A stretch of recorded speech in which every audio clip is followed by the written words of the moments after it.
Good evening, Crabs fans around the world and around the block, listening on the World Wide Web and on the radio. Crabs Baseball is on the air and on the road. Benjamin Schaefer along with Liam Warner, and we are thrilled to bring you all the action here in Medford, Oregon, as the Crabs look to sweep this midweek 3-game series against the Rogues. And another great game last night. The Crabs ran away with it early and never looked back after about the second inning, Liam, and looking for more of that tonight. That's right. The offense has just been relentless the entire series, and the pitching's been shaky at times, but definitely good enough to get wins, especially when you're scoring 29 runs in 2 games. Yeah. That definitely helps. So, yeah, looking forward to another good one tonight and hopefully coming back home with the sweep. We unfortunately left the broom at home. And, I know. We didn't bring the broom. We were discussing going and buying one and hanging it up, but it just never happened. Never got around to it. Yep. All right, well, let's give you the lineups for the opposing team. For our Crabs, leading it off at third base is Keenan Morris. Tyler Howard in right field bats second. Cameron Sewell at second base bats third. Adam Enyart will be the DH and bat cleanup. Houston Hirschkorn at first base bats fifth. Jacob Pappas in center field bats sixth. Liam Forsythe will catch and bat seventh. Tate Medikoff in left field bats eighth, and Michael Perazzo at short bats ninth. And on the mound, it's the Crabs. I think we can call him our ace, Miles Standish. Yeah, he's been outstanding.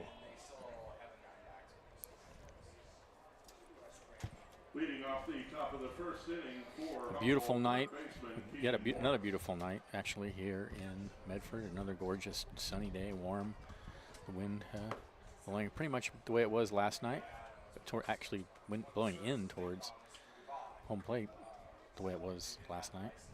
Yeah, the wind's definitely blowing a bit more tonight than last night. Yeah, it does seem a little more breezy, yeah. Maybe you're right. So here's Keenan Morris to lead it off, and he hits a ground ball up the middle, base hit, and Keenan Morris. Yep, here we go. Oh my, he has just been on fire on this series. Automatic. Well, Keenan Morris coming into that at bat was batting .353 in 25 games. 13 RBIs, 14 walks, 16 stolen bases. Well, last night he had a double. He had 2 doubles and a single. And on Tuesday night he had a double, a single, and he walked a couple times. Yeah, just routine. So he's over at first with only 1 out. Here's Tyler Howard on the mound for the Rogues. It's fouled out of play. We'll give you the full lineup when they come to bat. But Herman Luna, right-hander, wearing number 10, is on the mound for the Rogues. Chris Ortiz is catching. Kyle Norton at first base. Travis Finney at second. Jordan Marion at third. Ryan Severns is the shortstop. Isaac Hill in left. Mason Perello in center, and Johnny Alley in right. So a slightly different starting 9 tonight than they had last 2 nights. And there's a balk. Oh, a balk. Wow. We had a balk on each pitcher, each starting pitcher on Tuesday. Yeah, these guys call a lot of balks, it looks like. The umpiring crew walked in to some boos immediately. Some jeers. Some people still remember last night. 0-1 the count. A lot of controversy last night. Here's the 0-1. A high bounder. That's going to be caught by the shortstop. Long throw to first. Just in time to get Howard on the play. Morris goes to third. That took a very high bounce. That was a really good play by the shortstop Severns, yeah. Glove it and throw to first. That was not easy at all. Second baseman Cam Sewell. So with 1 out and Morris at third. Here's Cameron Sewell. Cam Sewell, the Medford, Oregon native, coming into this game, batting .400 in 24 games. 31 RBIs, that leads the team, or second on the team actually. 7 home runs, that leads the team. 16 stolen bases. Luna rocks and comes home, and that's in the air to center field.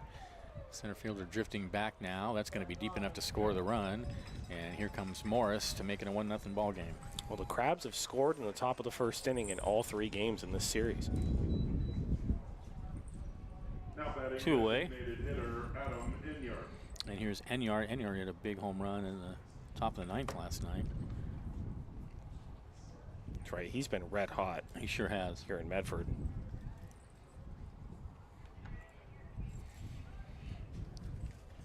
Man, if we could get Sewell and Enyart hot at the same time. That's right. They never seem to be hot at the same time. But yeah, Enyart had Oh. That was a really high throw from the shortstop. Good job by Norton, the first baseman, to get back on the bag. So that ends the inning for the Crabs, but they get a run on one hit. There were no errors and nobody left. And at the end of one, they lead it 1-0. This is exciting Crabs baseball on the road, 107.3 FM.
Welcome back to the ballpark.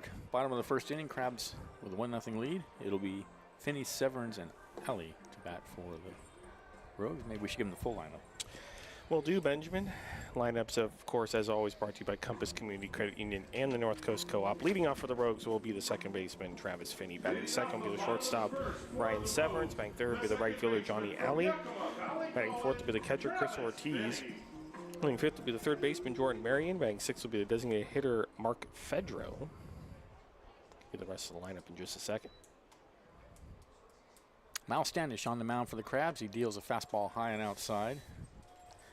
Batting seventh will be the left fielder, Isaac Hill. Batting eighth will be the center fielder, Mason Perello. Batting ninth will be the first baseman, Kyle Norton. So 1-0 to Finney leading it off. And the pitch, fastball in there for a strike. 1-1. Miles Standish, as you've said, he is pretty much the ace of the staff. 7th star of the season, 34 innings pitched. And the 1-1 is a strike, neat, belt high on the outside corner. In those 34 innings, he's only given up 8 runs. He has walked 9, struck out 42, with a 4-0 record and a 2.11 ERA. Yeah. Pretty good. And that pitch, I guess, just missed high and away. So that evens the count at 2-2.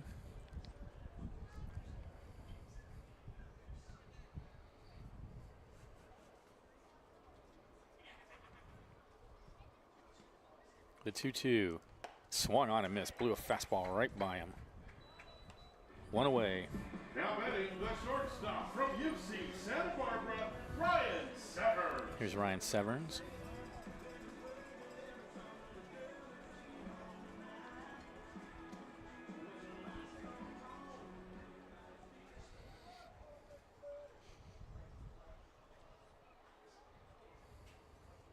And Severns takes a strike on, looked like on the inside corner. Kind of hard to tell from up here, but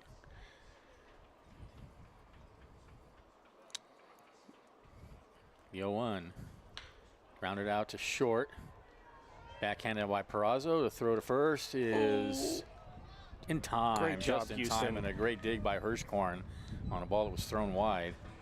2 away. Defensively, by the way, for the Crabs, it's Standish on the mound. Liam Forsythe is catching. The aforementioned Perazo at short, Hirschkorn at first, Sewell at second, Morris at third, Medikoff in left, Pappas in center, and Howard is in right field. If this is your first time tuning in, we are much farther away from home plate here at Harry and David Field than at the Arcata Ballpark. Should have brought binos. Here's the pitch. There's a tapper down towards first base. That's a fair ball. And Hirschkorn will take it to the bag himself, and that'll end the inning. An easy 1-2-3 inning for Miles Standish and the Crabs, and they lead it 1-0 at the end of 1.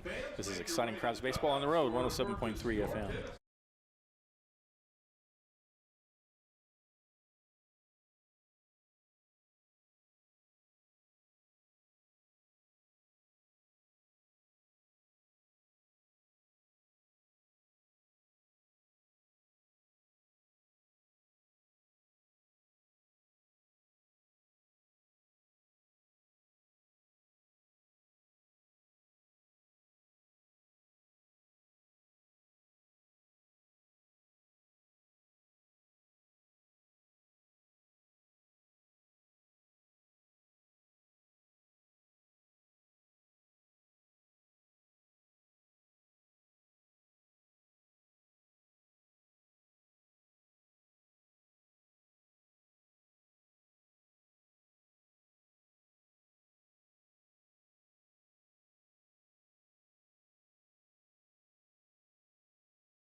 Welcome back to the ballpark. Thanks to Baywood Golf and Country Club and also the Big Blue Cafe. Visit the Crabs' favorite Big Blue Cafe on the plaza in Arcata, serving breakfast and lunch all day. Welcome home to the Big Blue.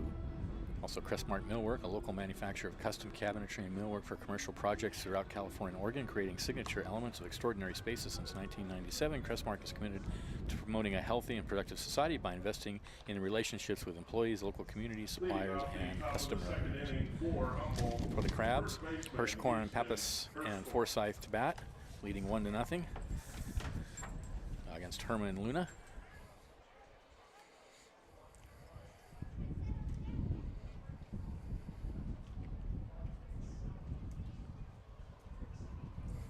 Hirschkorn's having a great series.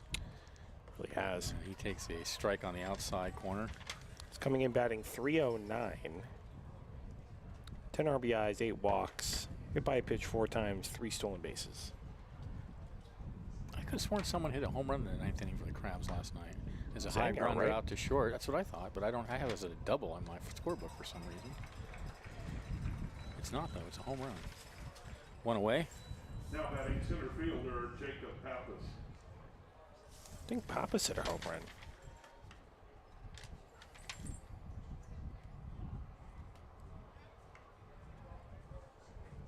Huh. Oh, that was in the 8th inning, and it was Pappas. Yeah. Okay. It's always wrong 2 ways. Here's the pitch to Pappas, and he takes a strike on the outside quarter. In addition to the home run last night, he also singled and drew a walk. That was his first home run of the season last night.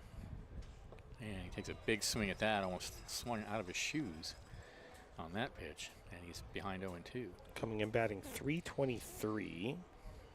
9 RBIs, 8 walks, 6 stolen bases. 0-2, check swing, and he held up.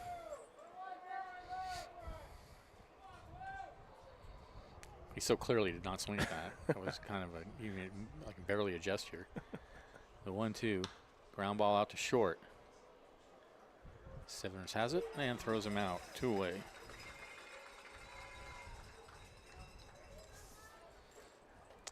Here's Liam Forsyth.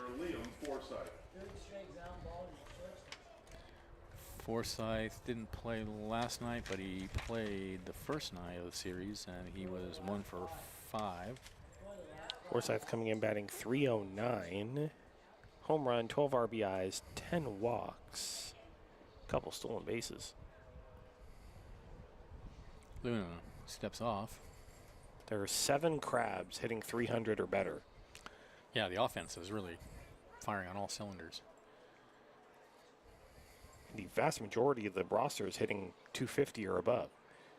Here's the pitch, and he takes a fastball high.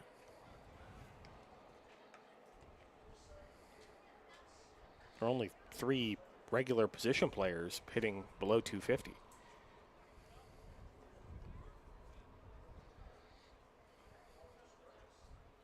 The 1-0. Swung on a missed, 1-1.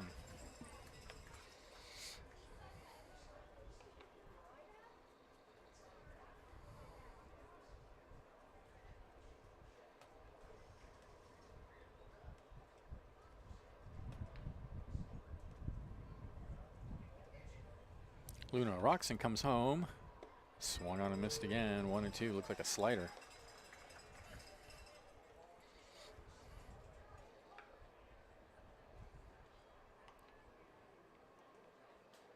There are 12 Crabs that have a .400 on-base percentage or better. Yeah. That's great. The 1-2 swung on and missed in the dirt. And that ends the inning as the Crabs go 1-2-3 in the second. They lead by 1. This is exciting Crabs baseball, 107.3 FM.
944-9330.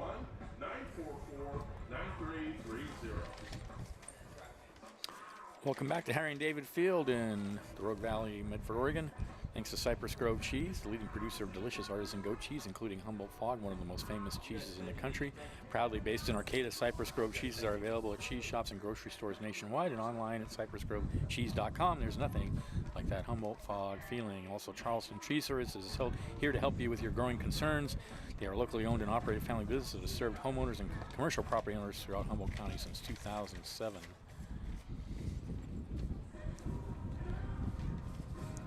Ortiz, Marion, and Fedro to bat for the Rogues in the bottom of the second, with the Crabs leading 1-0.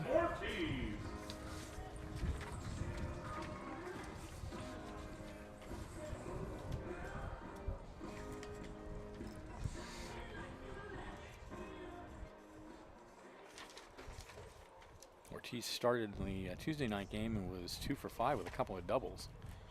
And he hits that one in the air to right field. Howard going towards the line, makes the catch, 1 away.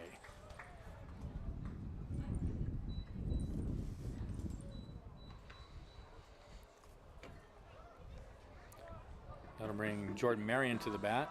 Now batting the third baseman from UC Santa Barbara, Jordan Marion. 37 is warming up for the Rogues. We already have somebody in the bullpen for the Rogues. Must be pitching a bullpen game tonight. It must be.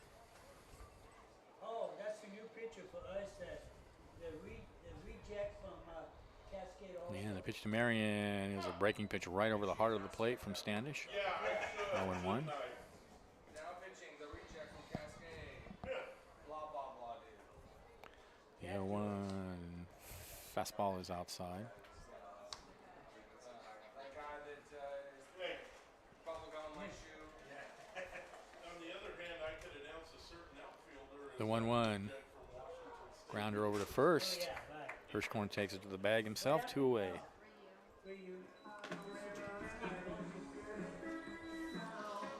That brings Mark Fedro, the DH, to the bat. University of Hawaii hero, Mark Fedro. I mean, his nickname has to be the Fed, right? I'm sure. Don't they just put a Y at the? Don't they just shorten everybody's name and put a Y at the end, like Fetty? Well, that's a hockey thing. Oh, I thought that was a baseball thing too. Well, also baseball. There's a strike at the knees, 0-1. I think it's more of a hockey thing. The 0-1 in the air to right field. That's going to go foul into the Crabs bullpen area. So quickly, Standish ahead of Fetty, 0-2. If he was a hockey player, that would definitely be his nickname. Well, he played for Cascade also, and he decided just to 0-2 pitch. come over and join us. And he hammers that foul over the Crabs dugout. And you're right, it literally is a dugout. Yep. Same in Healdsburg, too. The 0-2 swung on and missed, took something off and fooled him badly.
We are back.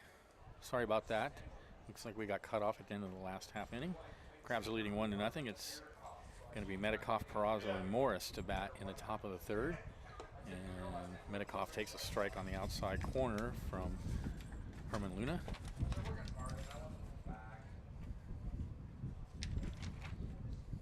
Medikoff played Tuesday night. He hits that one in the air to left center field. The center fielder has a beat on it, one away.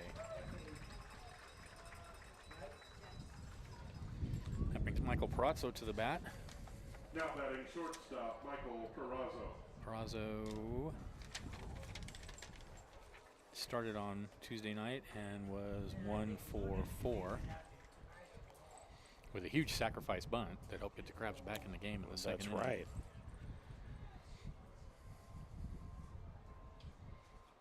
Here's the pitch, and he bunts at it and misses, and just barely gets a piece of it.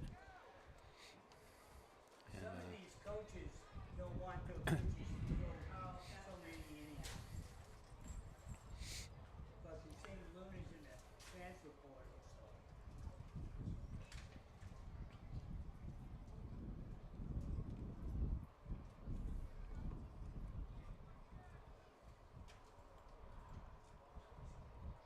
Oh, and 1 the count.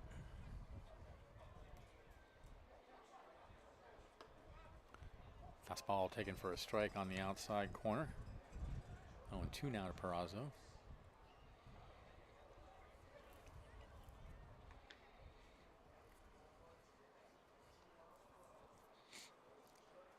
And the 0-2 waved at and missed. And they throw it on the first to complete the play, so that's 2 outs. A nasty pitch from Luna. Perazzo was badly fooled there. It sure was. Back to the top of the order. Here's Keenan Morris as the only hit of the game so far.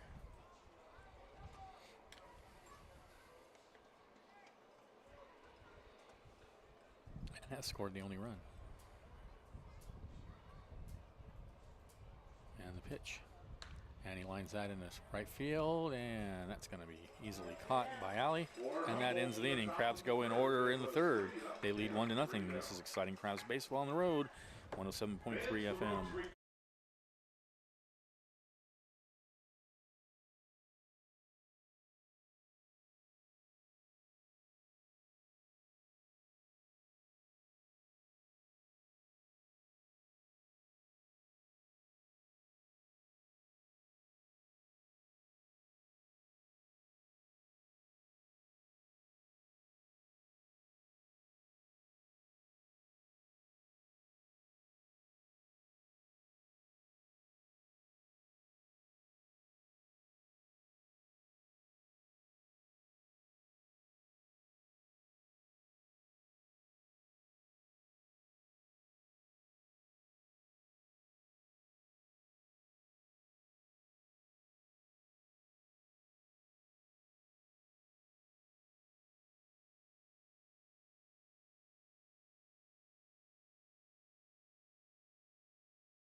We are back.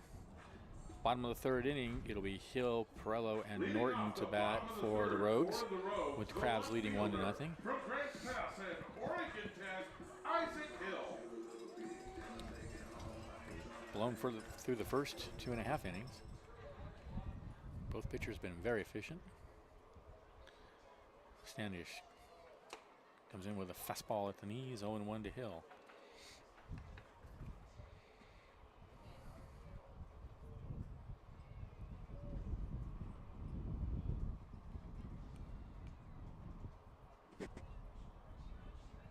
The 0-1, swung on and missed, 0-2. Think he's going to see the change here. Wouldn't be shocked. Also wouldn't be shocked if Standish just blows another goes line. with another Yeah. fastball. Yeah. It's working. It's true, he can't hit it first 2 times. There it is again, and that time he just got a piece of it and fouled it up against the screen.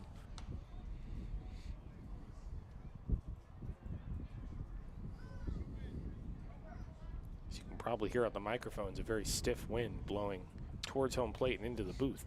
It is breezy. And there's a ball cued foul past the Crabs dugout.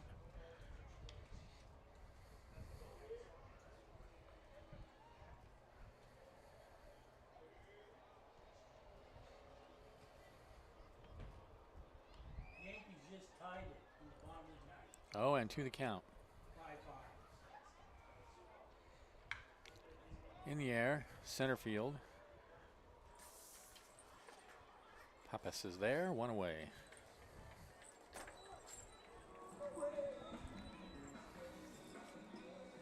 Now batting the center fielder from Washington State University, Mason Perello. Here's Mason Perello.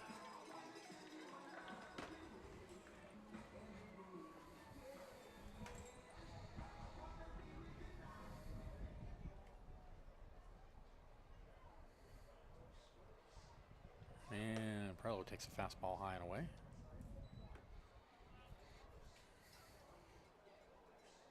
One out, nobody on. Bottom of the third. Here's the pitch. Swung on and missed at the fastball, 1-1. So far, the Rogues have not been able to catch up to Standish's fastball. Standish doing what he's done every time, just works quick and commands the baseball. Another one swung on and missed, 1-2. Which is quite refreshing. And he's around the plate. He's always around the plate. Coming from the last two nights where the Crabs starters struggled. 1-2. Called. Strike three. Ooh. Happy trails. Right at the knees. 2 away. Now batting the first baseman from Georgia Gwinnett. Third strikeout for Standish. Kyle Norton. And here's Kyle Norton. Catcher. No, the first baseman.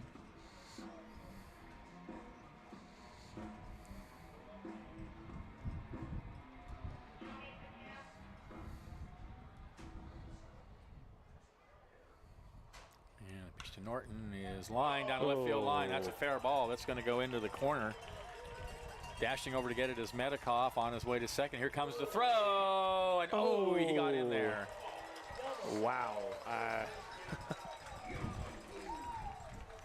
Yeah, Robin's going to go out to check on the call here. That took a really nice carom for the left fielder, Tate Medikoff, off of the fence. It just bounced right back to him, and he was able to get a good throw into second. And Robin's going to ask the umpire, who's at second base, to talk to the other umpires here, but I don't know if that's going to happen. I don't think it's going to happen. You know, I think they're... Robin seems pretty frustrated. I mean, the throw was well ahead of Norton. It was. He somehow got under the tag. I mean, if he's guess. safe, it's because he got under the tag. Yep. Now batting the second baseman, Travis Finney. So the tying run out at second now with 2 outs. Back to the top of the order. Here's Travis Finney. He struck out his first at bat. I guess they're just trying to even it out from last night. That's right. I think it was Cam Sewell who was pretty adamant that got the tag down. Yeah. It certainly looked that way from up here, but Again, we're pretty far away, so.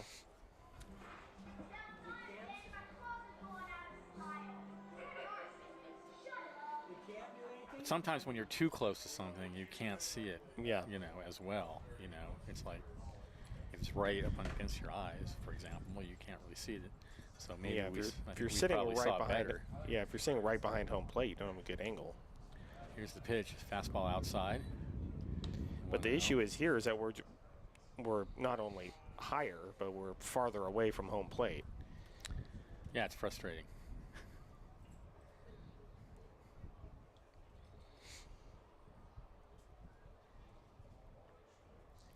The 1-0 in there for a strike at the knees, 1-1.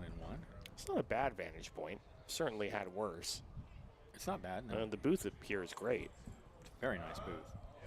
Very comfortable. It'll be good to be home, though. Oh, yeah. I miss home. The 1-1. Misses low and outside.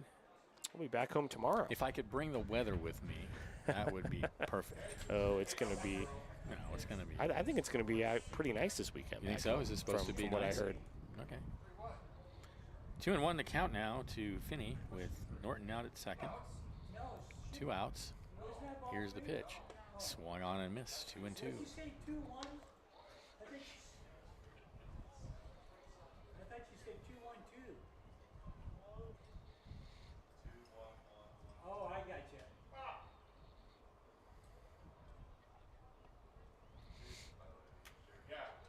Okay. And the next pitch in the air, out of play. Gonna make it out into the parking lot.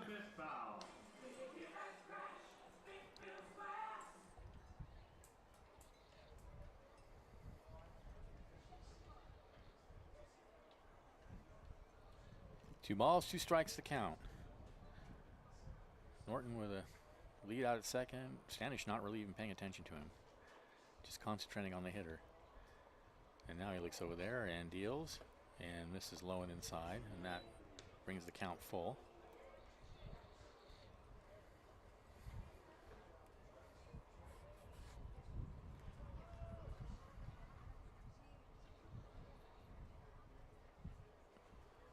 Three and 2. Runner goes. The pitch is fouled away.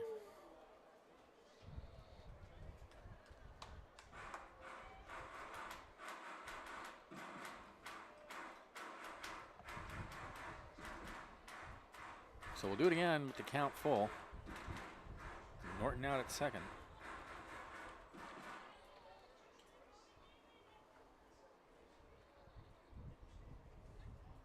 Stanish deals. Called. Strike 3. Happy trails. Inning over. No runs, a hit, no errors, a runner left, and at the end of 3, Crabs lead it 1-0. This is exciting. Crabs Baseball 107.3 FM.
Crabs lead 1-0 in the top of the 4th inning, and oh my gosh, it's already time for I Liam. know, I can't believe it. I can't believe the first 3 innings went by so quickly. All right, due up for the Crabs will be Howard, Sewell, and Enyart. Against Luna. Leading off the top of the 4th inning for Humboldt. Very windy Thursday night here in the Rogue Valley.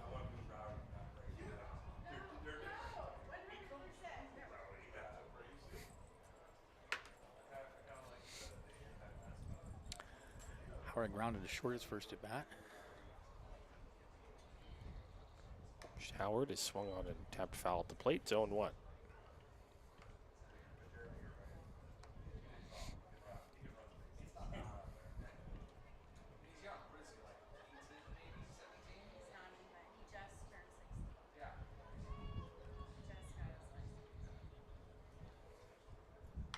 One is a line shot out to left center field, and running over to his right, making the catch is the center fielder, Perello, 1 away.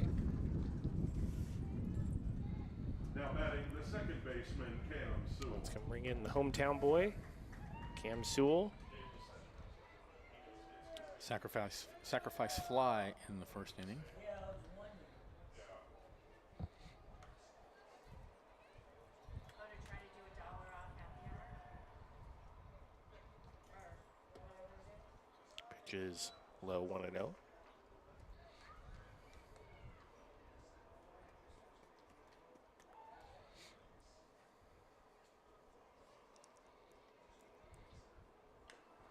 Pitch fouled off the plate, and it's 1-1. All right, there he is. Oh, all ones up on the scoreboard. 11's hitting, 1 ball, 1 strike, 1 out.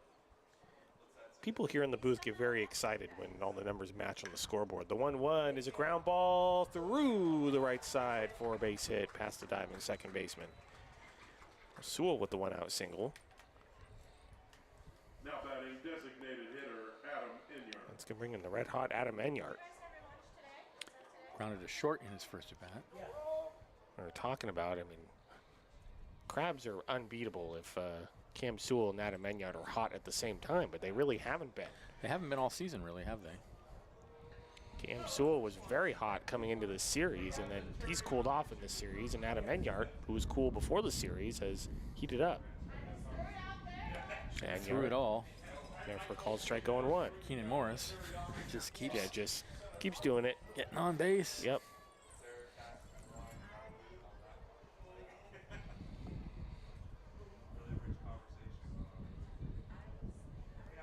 Throw over to first, and Sewell, close play, but he's back That in was close. safely. I think if you are not a person that is fooled by just flashy numbers and statistics like home runs and RBIs, I think Keenan Morris is the clear front runner for MVP. Another throw over to first and another close play. Sewell back in safely. I agree. He couldn't believe the call on Mason Perella. He's like, we were all like, what? But hey, you know, it benefits us. 0-1 swung on and missed. And I said 0-2. our umps and their strike zones, and he said, now you know why I was such a great pitcher in high school. Oh, that was good. How does the Crabs Stadium or park in Wairika compare to the Harry David? I mean, Eureka? It's small. Eureka. It's Arcata. Yeah. Yeah, the bandbox, and they just renovated it. People in the booth were saying that our stadium was in Wairika, which is very much not true. Doubly false. 0-2 is low outside, 1 and 2. Yeah. It's more college football than college baseball. Yeah. It is the most insane thing ever. It is.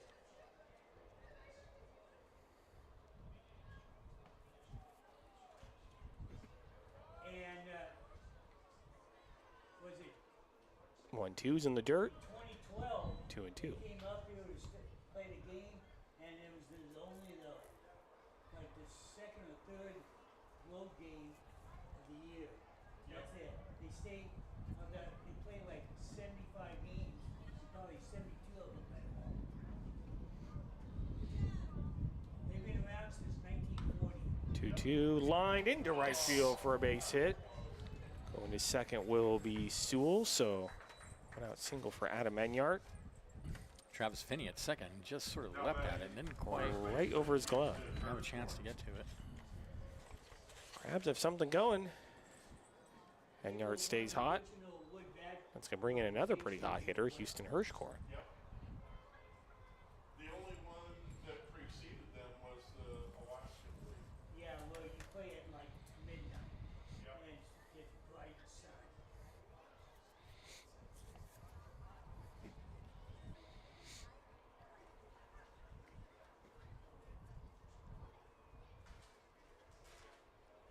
Pitch to Hirschkorn. This is outside 1-0. See, I thought they were Eureka, they're Wairika. Or they're rather No, we're in Eureka, not Arcata. Wairika. Arcata. For some reason, I thought they were just over on I-5. Oh my God, they keep saying we're in Wairika or Eureka. Neither of those are true. 1-0 is grounded foul at the plate, and it's 1-1. Wife and I love the Oregon Coast. I know that's not Oregon Coast. And when the I'm glad we're not going back to Wairika. I don't think I've ever been to Wairika. I did a College of the Redwoods football game this past fall in Weed, which is not too far away. It was very cold. It was late November, 35 degrees. Wow. Coldest game I've ever done. The 1-1 in the dirt, and it's 2-1. So that's the closest I've been to Wairika. Mount Shasta is beautiful. The drive up there is really beautiful. So it's near Shasta. Yeah. Maybe I have been there then. College of the Redwoods football was playing at College of the Siskiyous. Oh, maybe I've driven through there. By the way, CR football this fall. First game on August 30th. It'll be me and Mitchell. 2-1. Ground ball past the diving third baseman into left field for a base hit. Sewell's going to be held up at third. Wise decision by the third base coach, Jeff Giacomini, and that's going to load the bases with 1 out. Now batting center fielder. That's going to bring in Jacob Pappas. Grounded to short his first at bat. Well, I have one wall in room with 6 shelves on that one. 7 shelves? All with Star Wars Lego. The only thing I'm missing is the Death Star. Otherwise, I have all the other elite kits, the black kits. Meeting on the mound between Ortiz and Luna. 3 straight singles for the Crabs, and all of them seem to find holes. Love to see it.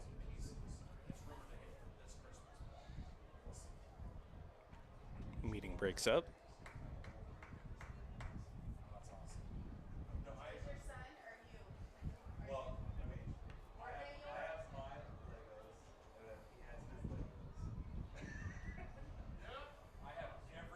Pitch to Pappas is a ground ball through the left side for a base hit. 1 run's going to score. Enyart's going to be held up at third. Everyone goes station to station, and the Crabs lead it 2-0. Another great piece of hitting, finding another hole on the infield. Now batting the catcher. Bases remain loaded with 1 out. That ball was in exactly the same spot as Hirschhorn's single. That's right. Right through the left side.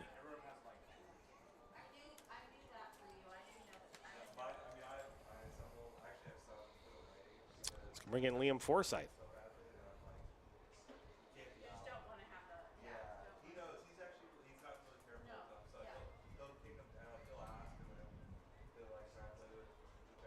Pitch to Forsyth. Inside 1-0.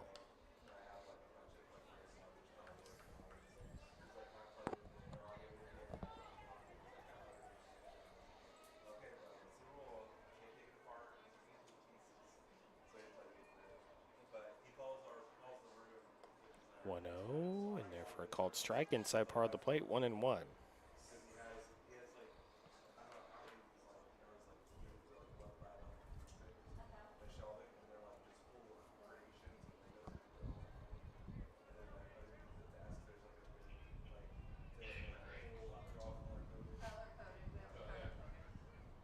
One swung on and missed. It's 1-2. Herman Luna, I keep wanting to call him Diego Luna because Diego Luna is an outstanding player on the U.S. men's soccer team. That's not where they kick the ball around the field. Yeah, soccer. Yeah.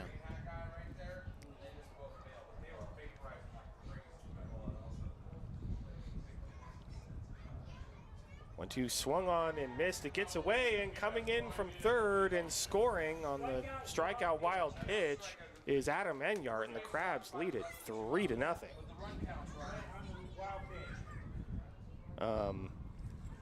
Ladies and gentlemen, at this Forsyth time, is we'd like out to because remind first base you was of our occupied. city code. Smoking and the use of vaporizers in the Enyart ballpark comes in and to the parking score. areas at the ballpark is Hirschhorn prohibited. to third. And Pappas to second. Second and third with 2 outs. 3-0 Crabs.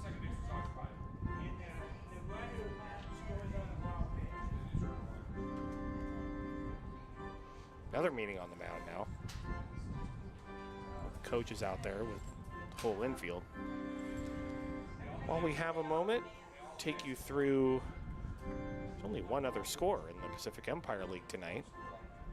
And that is between the Healdsburg Prune Packers and the Lincoln Potters. That is a very important series for the Crabs. The Prune Packers lead the Potters 5-0 in Lincoln, bottom of the second.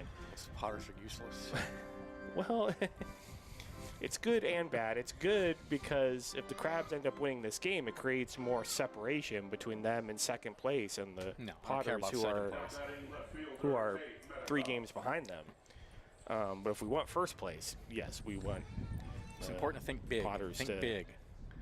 to win. We need to Yes. think about first No, place. you're right. You're right. I mean, that's going to be a big series coming up. Medikov steps in, pitches in the dirt 1-0. Heck with second place. You know what second place is. Well, we didn't make the PEL championship at all last season, so No, we second didn't. place would be a major improvement. Yes. It's not sufficient. No. Not for the high standards of the professor. The 1-0 in the dirt 2-0. Well, so I want to see the playoffs. And if they Well, travel yeah. to Healdsburg, I won't Yeah, be able to you're go. not But if they're going. at home, I'll be able to stay. Well, I think you would be able to go. You just Yeah. don't want to go, which Well, yeah, I that's understand closer, because yeah. Healdsburg is not the best place to do a game from. The 2-0 in the dirt 3-0. However, it would be a really exciting and fun series. Obviously, it'd be the championship, so I would be super excited to go.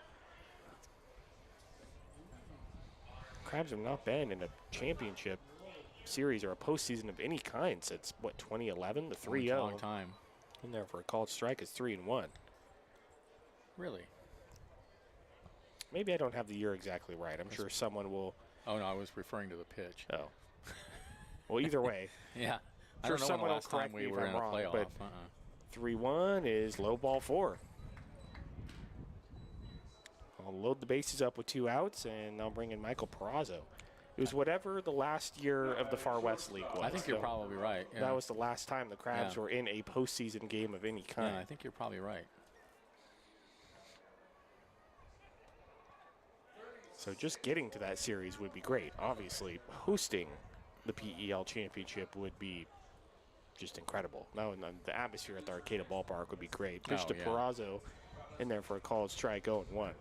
Get the band cranked up. Oh, yeah. They The wouldn't know crowd it would hit. be crowd would be Healdsburg great. wouldn't know it hit him. No. Yeah, get the Crabs at home. I think they have a pretty good shot at beating a team in Healdsburg that might have more talent on paper. The 0-1 is in the dirt, 1-1. I think even if the Crabs go to Healdsburg, they have what it takes to beat them. No question. 820. We know they can beat him. Yeah, best out of 3 series. You just never know what can happen. Time is called. They're warming up a dude too, but he doesn't have a catcher. He's just playing catch with the dude. And it's 24. Yeah, 24 for Medford. Still 37 for us. No, 1-1. Misses low and outside. 2-1. Nowhere to put Michael Perazo. Bases loaded, 2 outs. Crabs lead 3-0. 2 runs in here on the top of the 4th. 2-1 is a slow chopper fouled on the first base line. 2-2. Dialogue up here with all of the numbers. Like, where am I looking for this? 2403. Oh, Vicky texted me it was 2013. 2013. That was close. Yeah. Yeah, that would have been the last time the Crabs were in a postseason. 12 years ago. 2-2. Crabs foul. Do again, 2-2. Hey,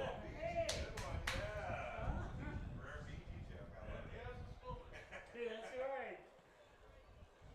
We were talking in his statistic realm. We were talking numbers. Did you pitch fouled straight back? Nice at bat for Perazo. That's right. He's fouled off some very good pitches. Good battle. And if he can get on, Morris is next up. Well, if he gets on, that's Yes. at least a run That's for the not- Crabs. And it's a run, yeah. And Keenan Morris up would be a great bonus. 2-2. Sprayed foul off to the left. I believe the third baseman racing over will fall out of play. Do it again, 2-2. Just a bit foul.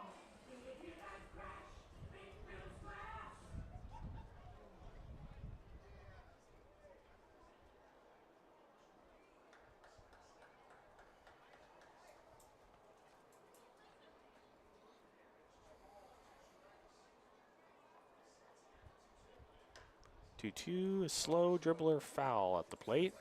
Wow, how many pitches has he seen now in this Do at bat? Like 8 or 9 2 already? and 2. Let me check. This will be the 9th pitch of the at bat Yeah. coming up.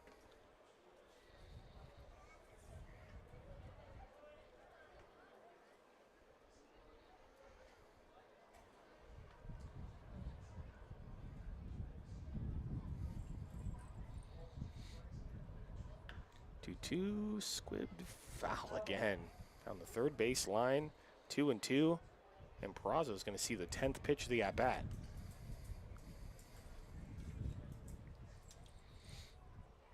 He has fouled off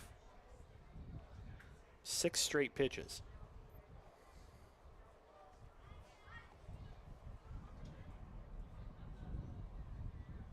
That's got to be frustrating for Luna, Oh, yeah. especially given that he's already given up 2 runs in the inning. I'll never forget when Brandon Belt set the MLB record with that 21 pitch at bat against the Angels. Yeah, I think I was listening remember to that that? game. I do remember that, yeah. 2-2, misses outside. Count goes full 3 and 2. Knocked the starter out, I think, in the first or second inning, just on Well, yeah, that bat I mean, alone. that many pitches just on one batter.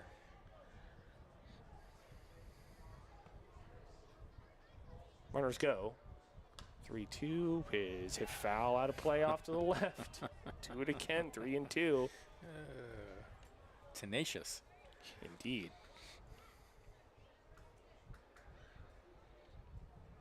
Twelfth pitch of the at bat coming up. Great battle between Michael Peraza and Herman Luna.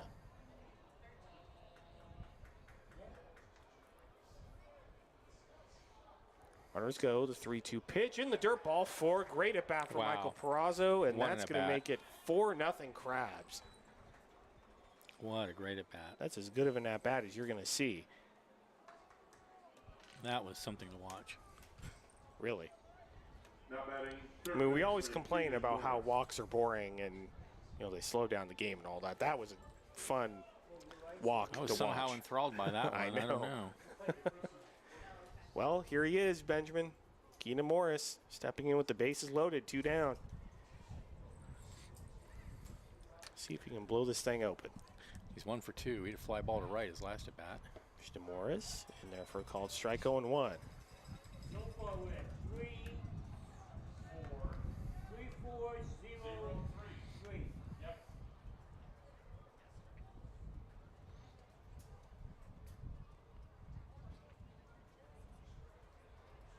The 1 swung on it, missed. Nasty pitch He's from fooled Luna. on that one. That was in the dirt. And Keenan Morris is not fooled very often. No, that was a good pitch.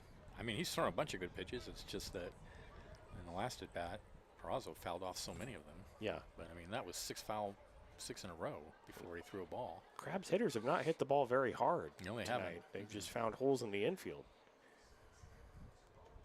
0-2, tapped foul. Do it again, 0-2.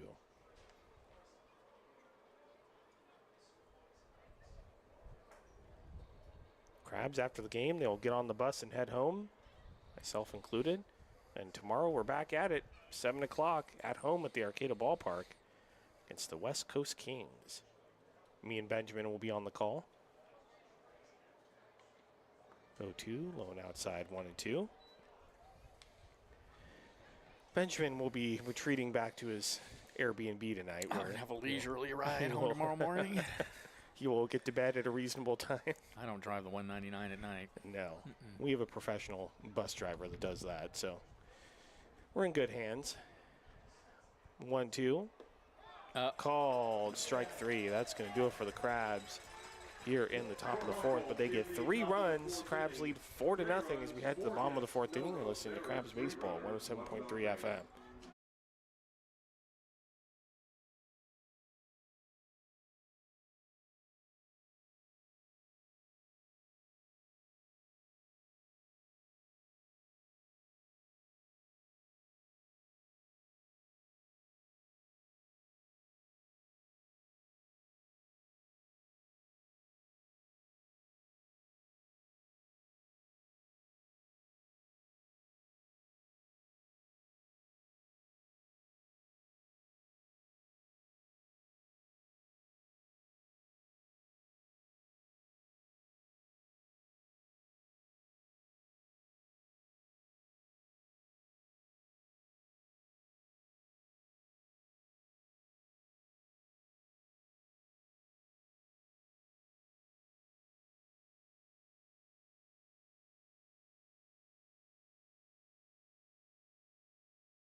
Welcome back to Southern Oregon's Rogue Valley. We're in the bottom of the 4th inning. Your Crabs lead the Medford Rogues by a score of 4-0. It's going to be 2-3-4 due up for the Rogues, Severance, Alley, and Ortiz. Against Miles Standish, who's been outstanding as usual.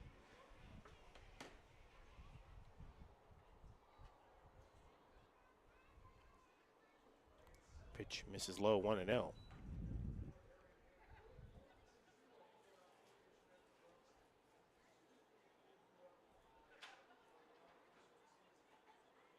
Pitch. In there for a called strike, 1-1. This is your first time tuning in. Give you some information about Harry and David Field. If you've watched the last 2 nights, you can put me on mute for a few minutes. The 1-1 pitches in the dirt, 2-1. Harry and David Field, South Medford. Beautiful ballpark. 2-1, swung on and missed, 2-2. Seat back seating all the way around, bleachers behind them. Very nice party deck out down the left field line, and a nice little berm area down the right field line. The 2-2 is lined out to right field, right in between the first baseman and second baseman, and gets through for a base hit. The leadoff single for Severance. Now I'm bringing Johnny Alley.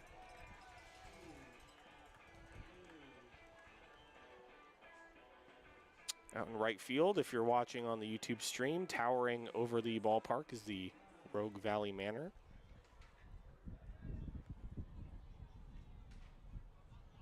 Great views from up there. Pitch to Alley in there for a called strike, 0-1. And Rogue's owner, Dave May, really does a fantastic job at putting on a great product for everyone here in Southern Oregon. He's one of the hardest working baseball team owners I've ever seen. 0-1. Tap fouled on the first base line. It's 0-2. So I highly encourage anybody in Southern Oregon, or even far northern California along the I-5 corridor, come out and see a Rogues game. There are only, I think, 6 left after tonight. Throw over to first, and diving back in safely is Severance. In fact, the Rogues will be playing in Arcata at the end of the month, and those will be the last games of the season for the Rogues, barring any postseason action. 0-2, pitches up high, 1-2.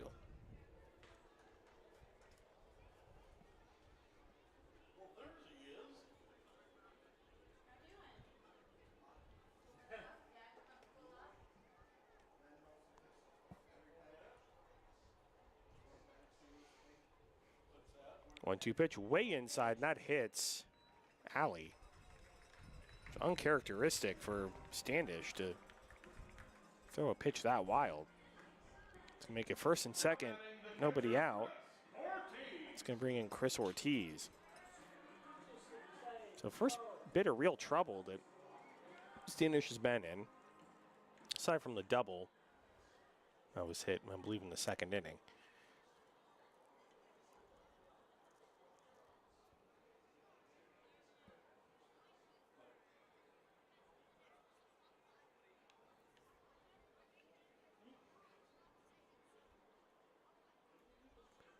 Ortiz is popped up down the right field line, racing over towards the line is the right fielder Howard, but it will fall into the grassy berm area. Right field, 0-1.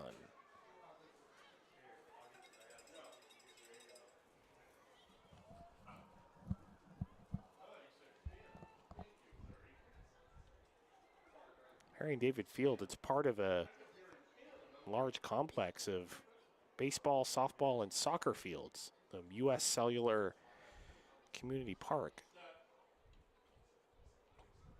0-1 is sails over the head of the catcher, Forsyth, and that's going to allow both runners to move up. That is really strange from Miles Standish. He is not one to sail a pitch over the catcher's head. That will be a wild pitch. Make it second and third. Nobody out.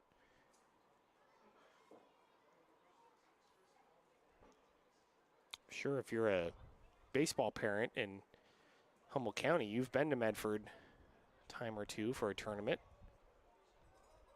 at one of the fields nearby Harry and David.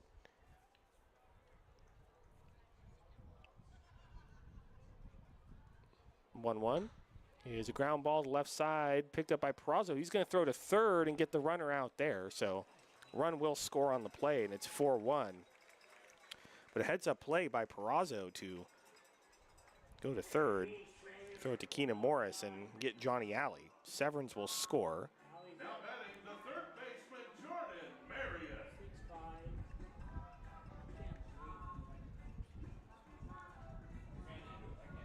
6'5". So after all that, Ortiz is at first with one out.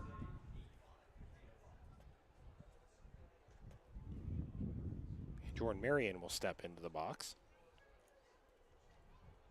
Marion is lined into left field. That's going to be a base hit.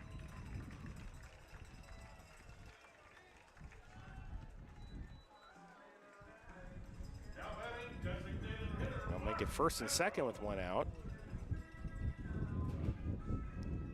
And that's going to bring in Mark Fedro. All of a sudden, the Rogues have something going here in the fourth.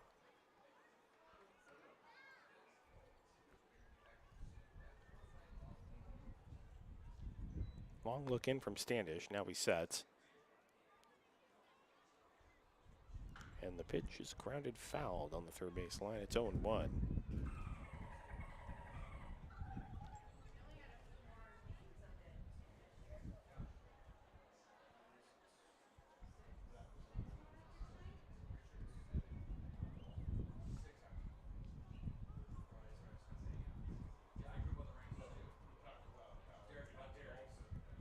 One misses high and outside, 1-1.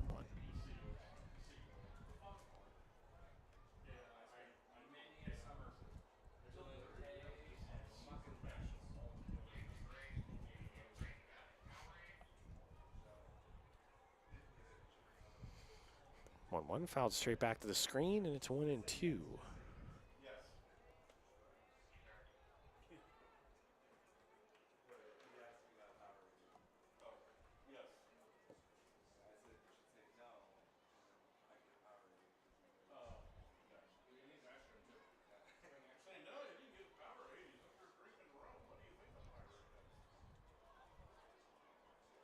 One, two is a fly ball out to left field. Going back is Medikov near the track, makes the catch.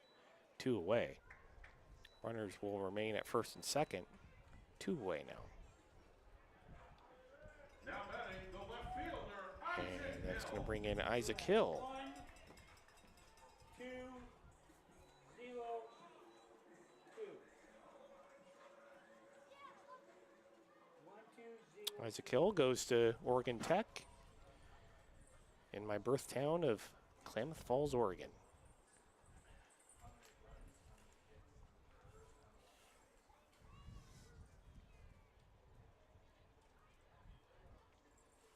Pitch to Hill in there for a called strike, 0-1.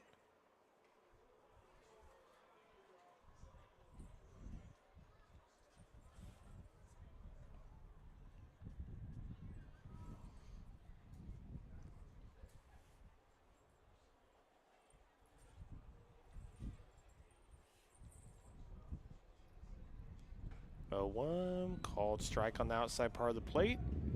It's 0-2.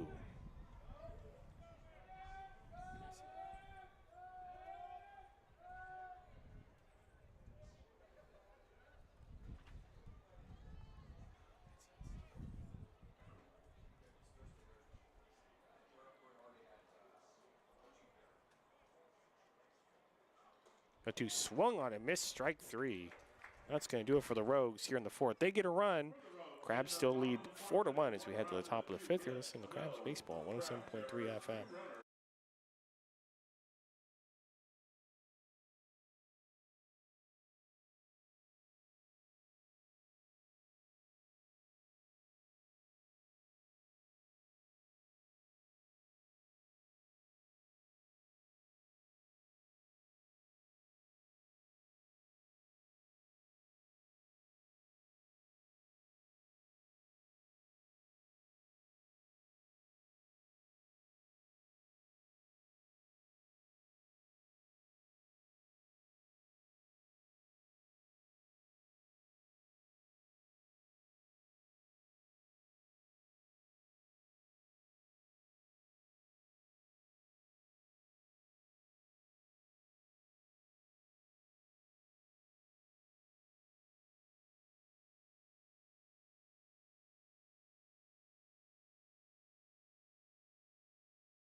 Welcome back to the Rogue Valley here in Southern Oregon. Top of the 5th inning. Crabs lead the Rogues by a score of 4-1. Crabs Baseball is brought to you by the North Coast Co-op and by North Coast Mercantile, family owned and operated, serving Humboldt County since 1951. North Coast Mercantile brings you a fantastic assortment of domestic import and craft beers, as well as wine, spirits, non-alcoholic beverages, and snacks. Check out the North Coast Mercantile's tightest trailer in the right field beer garden in the Arcata Ballpark. 8 taps featuring local microbrews, wine, and cider. For the Crabs, will be 2, 3, 4. Howard, Sewell, and Enyart. Against, I believe it's still Herman Luna out on the mound.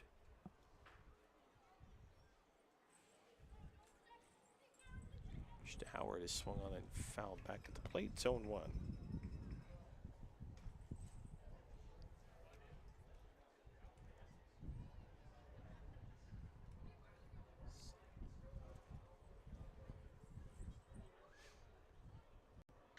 One chopped on a long hop to the shortstop. A high throw to first, and the ball gets away, but is backed up by the catcher who ran down there behind first base. And so that's going to be a hit for Tyler Howard. Really high hop for Severns. Did a good job at gloving it, and then a really high throw. Howard reaches. Infield leadoff single. That's going to bring in Cam Sewell. Now I welcome back my partner, the Professor, Benjamin Schaefer. Decided to take a little walk and watch the game from the perspective of the fans. With the commoners? With the riffraff down there. Line drive Yes. in the left center field. That's going to get down for a base hit. That's going to roll all the way to the wall. Howard, he's being waved around third. He is going to score and going to third, and he is off the bag and out. Come on, nonsense. I am not sure about that. No way, come on. Benjamin, I'm afraid to tell you that the umpire cannot hear you from Whatever. all the way up here. That's the spirit of the thing. That's right. That will be an RBI. The Crabs lead at 5-1. Sewell nailed it third.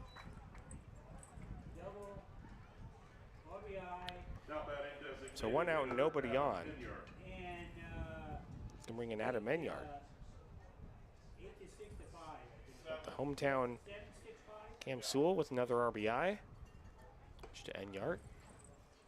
It's low 1-0.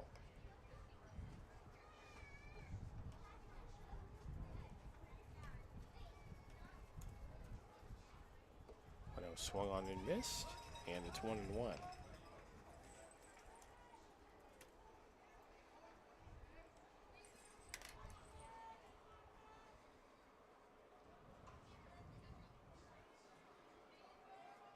One swung on and missed again. 1-2. Well, it's obvious these umpires They've turned on us. have turned on us. That's exactly right. Good inning for the Crabs, though. They gave up the run and come right back and plate one. Tried the 1-2, a slow grounder to the third baseman, throw over to first, 2 away. Marion making the play.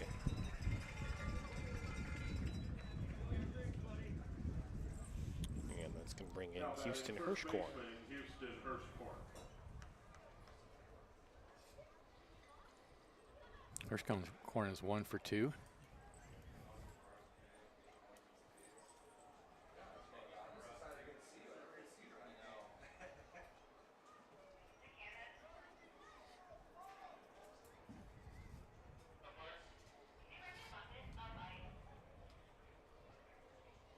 Hirschkorn.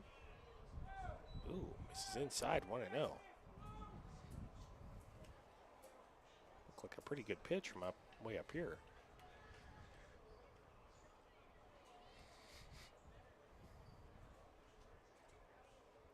One 0, misses low 2-0.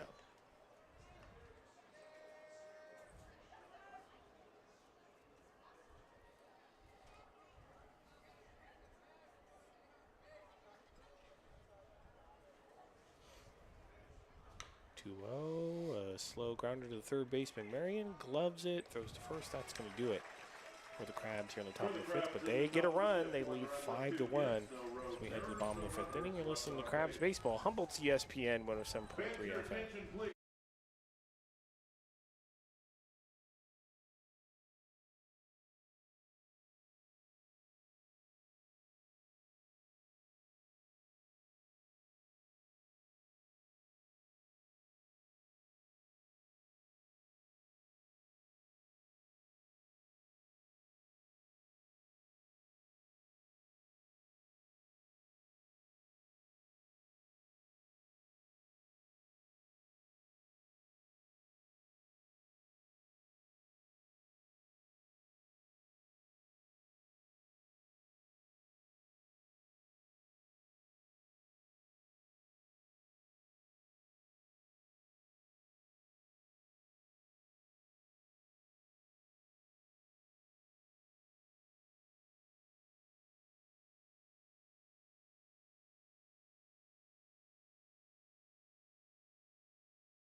Welcome back to South Medford. Bottom of the fifth inning. Well, Crabs lead the Rogues by a score of 5-1. There will be 8, 9, and 1 for the Rogues lineup. Perello, Norton, and Finney. Against Miles Standish, who's been outstanding. Pitch is swung on and missed, 0-1. Got into a little bit of trouble in the fourth inning, but I blame that on the fact that Benjamin was out of the booth. Now that he's back in the booth, hustled back up here as soon everything as I could. is okay. The 0-1 pitches up high, 1-1. When things started to get weird down there, I made my way back up. And we're glad you did. 1-1 is popped up off to the right and out of play, 1-2. I saw him hit a batter, and I was stunned. I couldn't know. believe he hit a guy. I was amazed. They threw it right over Liam Forsythe's head. I was like, the vibes are off. Benjamin needs to get back into the booth. 1-2 swung on and missed, strike 3. There we go. Benjamin is back in the booth. Everything is back to normal. 1 away. 6 strikeouts now for Forsythe. I mean for Standish. Oh, again, Kyle Norton. Norton doubled his first at bat. He yanked that ball down the left field line into the corner. What is Isaac Hill's walk-up song? I think it's Jeremy's the best. Norton shows bunt, Nice. and a great bunt down the Perfect third base bunt. line. Keenan Morris, Beautiful. all he can do is just watch Beautiful. it. That was a beautiful bunt. Laid it down Perfect. right down the third base line, and Crabs fans and team on the field were hoping it would make a left turn foul. It did not.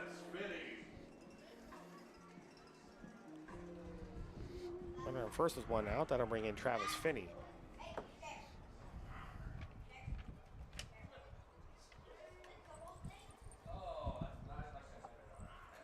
should go get some more ranch in your face, though. I don't know if that's possible, but you should try. There's tissues in the bathroom. You don't get the mouth Pitch to Finney. In there for a called strike, 0-1.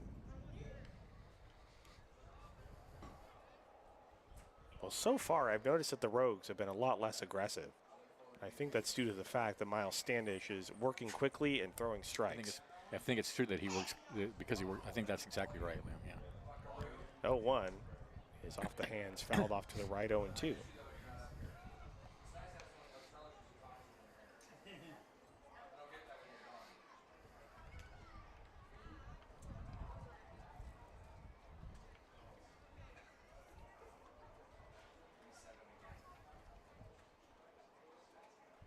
Oh-2 misses outside, throw back down to first, and they got him.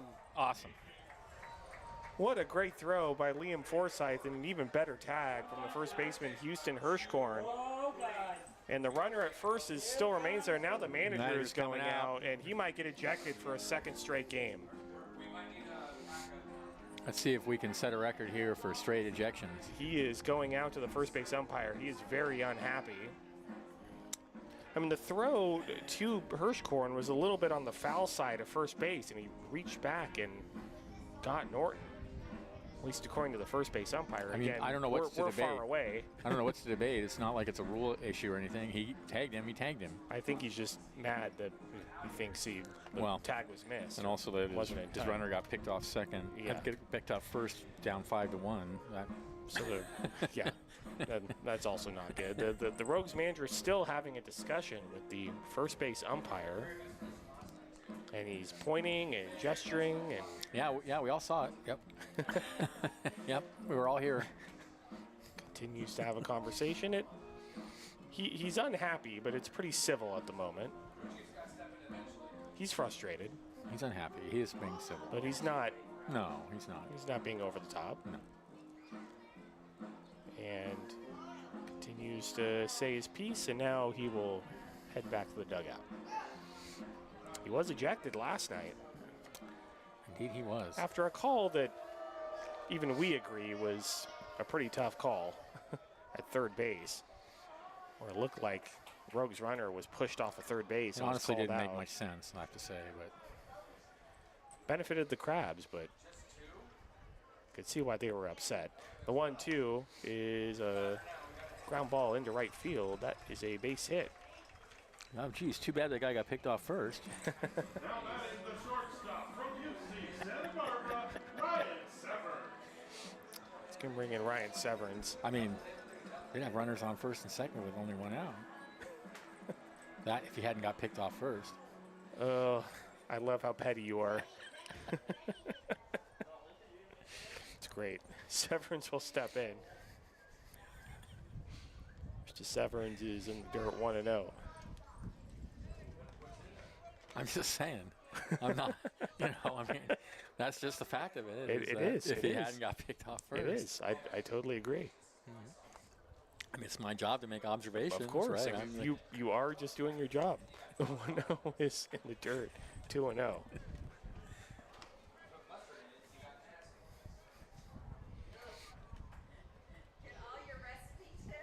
Unbiased, just the facts.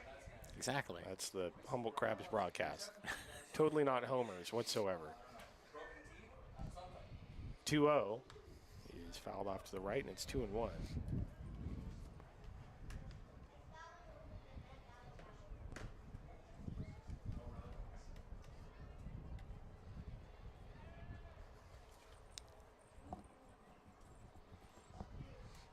Throw over the first, and back in safely is Finney. Sarcastic cheer from the crowd That's right, yes. that he was called safe. 2-1. Ooh, This is just close pitch, good outside. take. It's 3-1. What's your name again? Part-time? What's your number there, boss chief?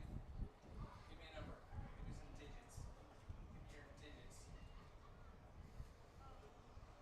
3-1 pitch is a line drive out into left center field. The left fielder's looking up, and that ball is off the fence. Being waved around is Finney. He is going to score, and it's now 5-2. That thing was crushed. I thought That it was was going to go smack. out. That was a shot. Maybe if the wind was blowing out slightly more, I think that would have gone out. The wind's blowing in at the moment. Severns with his second hit of the night. It's been hot. The runner at second with 2 outs now, and a run in for the Rogues. And now Eric Ciccone, the Crabs pitching coach, is going to go out to talk to Miles Standish. I mean, at the very least, the damage from the Rogues has been via a batted ball and not walks. No, I mean that ball was struck well. I mean, Yeah. and the bunt that got that Finney laid down was beautiful. Oh, yeah, it was perfect bunt. Yeah, I mean,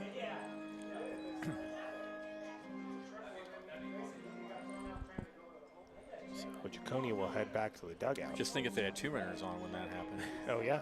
Yeah, the pickoff was huge there so far. batting the right fielder, Bring in Johnny Alley, They didn't give a signal. PI. Alex is just. I see what you're saying.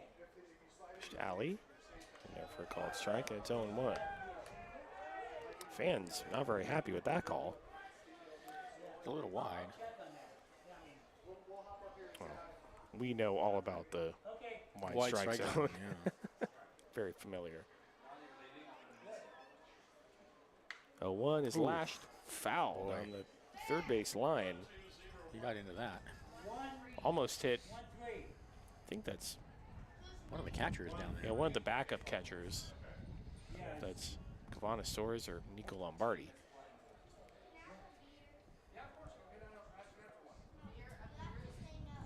I'd say no. I just say whatever your dad says. I don't care what. When you turn 21. Yeah, I don't think so, Tim. 0-2 pitch, high and inside. Now goes to 1-2.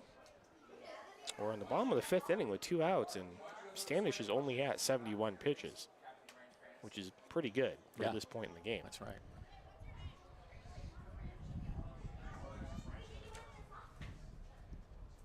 One, two, low and outside. Now goes to 2-2.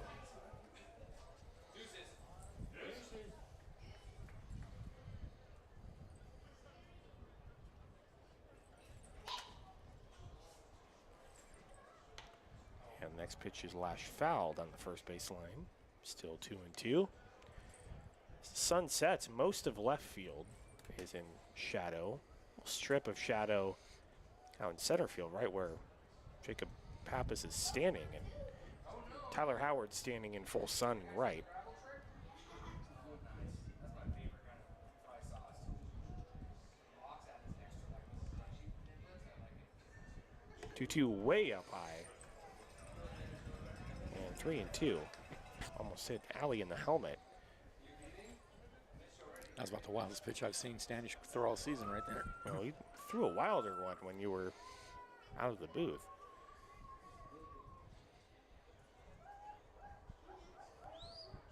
Three-two is lashed foul down the right field line. Do it again, 3-2.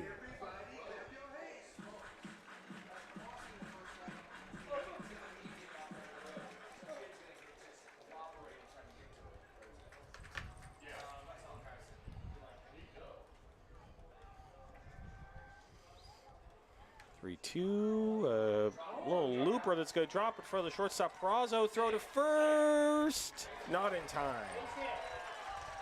That's going to be a hit for Johnny Alley. Just a little blooper in the infield that fell right in front of Perazo and just didn't have enough time. 45 miles off the bat. Now batting the catcher, Chris Ortiz. So Severin's to third, so it'll be first and third with 2 outs. I'm bringing Chris Ortiz. Ortiz is 0 for 2.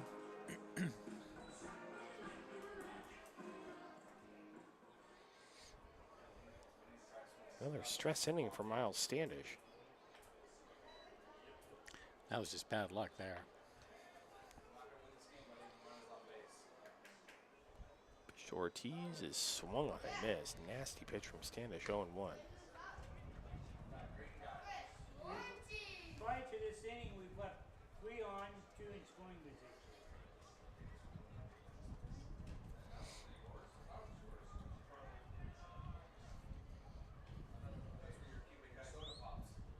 One is a line drive that's going to get into left center field for a base hit. 1 run's going to score. That ball's going to roll all the way to the fence. A second run being waved around.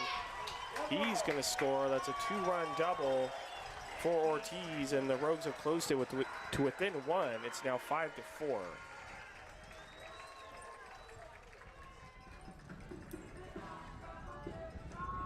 This is really the closest it's been in the entire series this late into the game. From UC Santa Barbara, Jordan Marion. The runner at second was still 2 away.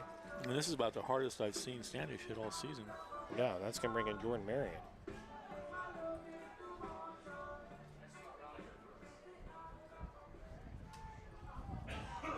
Still an opportunity for Standish to get out of the inning with the lead.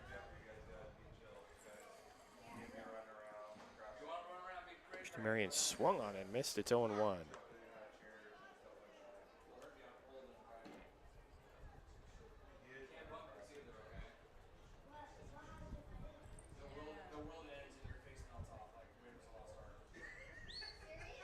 0-1 swung on and missed again. 0-2.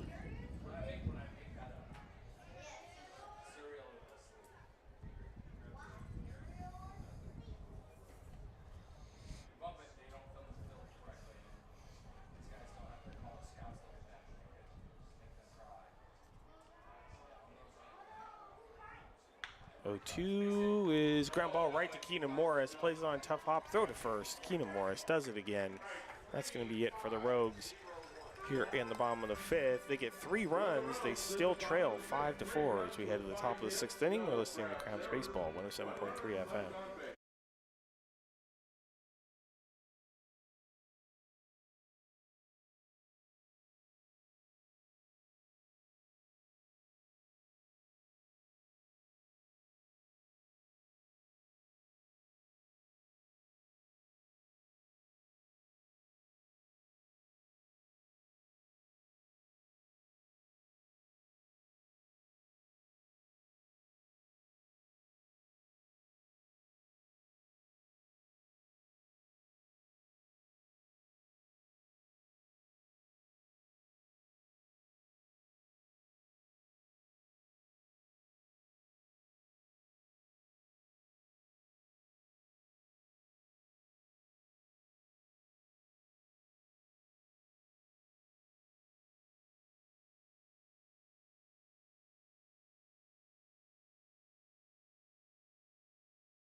Welcome back to the Rogue Valley here in Southern Oregon. Top of the 6th inning, your Crabs still holding on to a 5-4 lead over the Medford Rogues. Due up for the Crabs, be Pepis, Forsyth, and Medikoff. Crabs Baseball is brought to you by U.S. Bank. U.S. Bank, strengthening our local communities. Our commitments come to life through our people, programs, and policies. Together, we can make a difference in the communities we serve.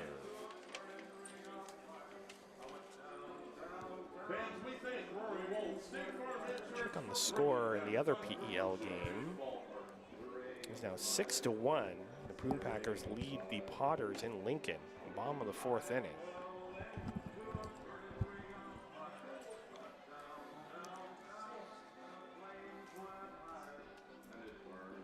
Sun beginning to set here in Medford.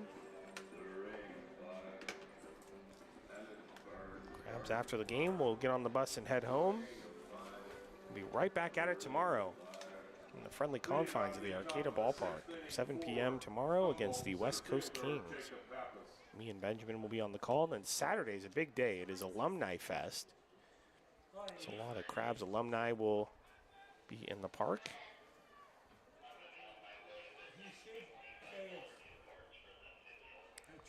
Pitch to Pappas is popped up. Center field, the center fielder racing in. Second baseman going out, and that's going to drop right in between them. It's going to be a bloop hit for Pappas. It's his 2nd hit of the night. So Saturday's a doubleheader. Saturday's a doubleheader, 2 7-inning Starting games. at 5 o'clock? 5:30. 5:30. First scheduled doubleheader in a while. It will be you and Mitchell Mongi on the call. Or Aaron, if Mitchell can't make it for whatever reason. So I'm not questioning, well, that's Coach Moody. William Forsyth will step in. Former baseball player. Forsyth is 0 for 2 with a couple of strikeouts tonight. There's so many crazy scoring situations. Pitch to Forsyth, swung on and missed 0-1. Alumni Fest is a really fun day because a lot of Crabs alumni come to the park early, well before the game, and they take part in a alumni BP.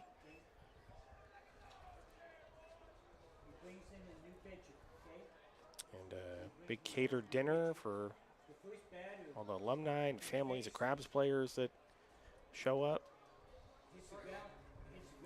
0-1 is lashed out to left field. The left fielder That's fair. running over. That's fair. Right next to the foul pole, being waved around, and coming in to score is Pappas, and the Crabs lead it 6-4. RBI double for Liam Forsyth. the shadows, it's kind of hard to see the ball out there. But it hit the fence just to the right of the left field foul pole. That was hit hard. It's one of those hits where I wish we had the TrackMan data to get the He exit just yanked velocity. that right over the bag down the line. See a lot of hits like that in this park. Once it gets down in that corner, I mean, you can run for miles. Yeah. There's a meeting on the mound.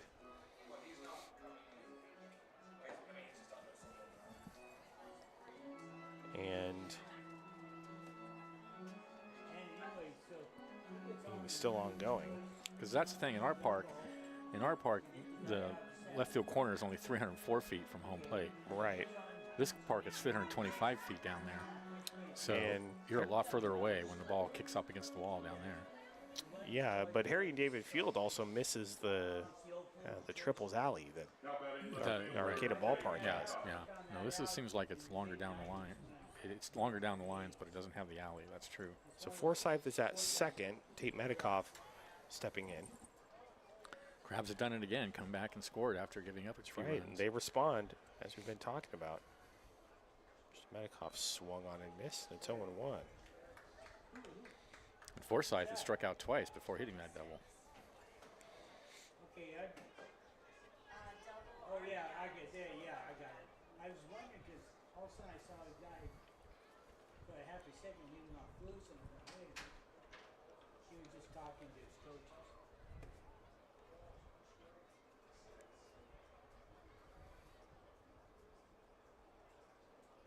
The 0-1 and Now, a very that had to be a slow balk. pitch that Oh. hit Medikoff. He stopped halfway through his delivery. I would have thought that's a balk, but I don't really know what a balk is. So. No, me either. Now batting shortstop, Michael That's the Peraza. slowest breaking ball Yeah. I've seen Luna throw. Yeah. And luckily I think for Medikoff, it hit him on the back. I think he was going to hold up. And then Yeah. he realized he had to go through with it. Yeah, that was very interesting. So that makes it first and second with nobody out. And that'll bring in Michael Peraza. Peraza's 0 for 1. He has actually, he does not have an official at bat yet. He sacrificed bunt in the second and a walk in the third. Pitch to Peraza, shows bunt, takes a called strike, 0-1.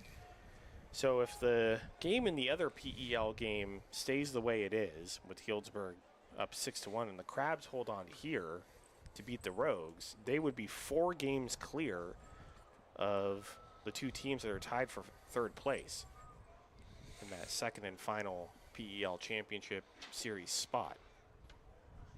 0-1, showing bunt again, taking outside 1-1.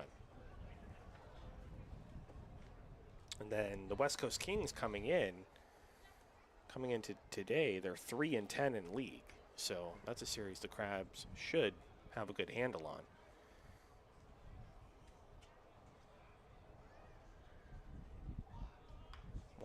A great bunt to the left of the mound. Luna tried to go for third. He goes to first, not in time. So that's going to be a bunt single for Michael Peraza. Peraza just has laid down some beautiful bunts this season. Another one there.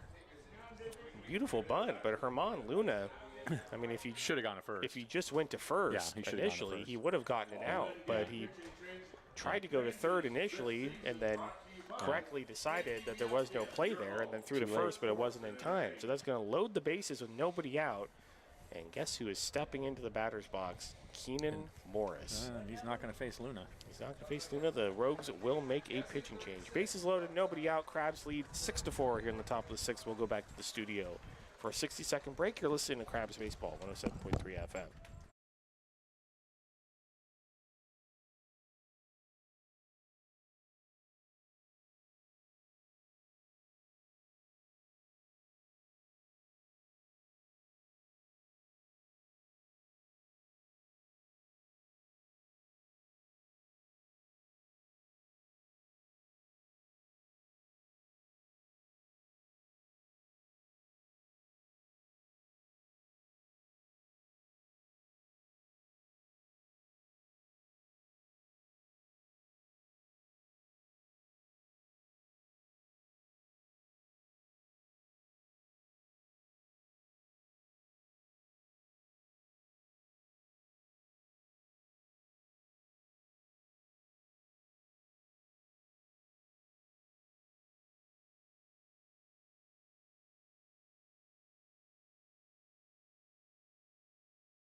back to Medford, Oregon.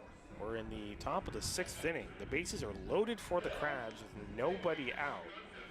Rogues making a pitching change. Coming in, number 36, Samuel Janik, out of Bucknell University. Pretty far away.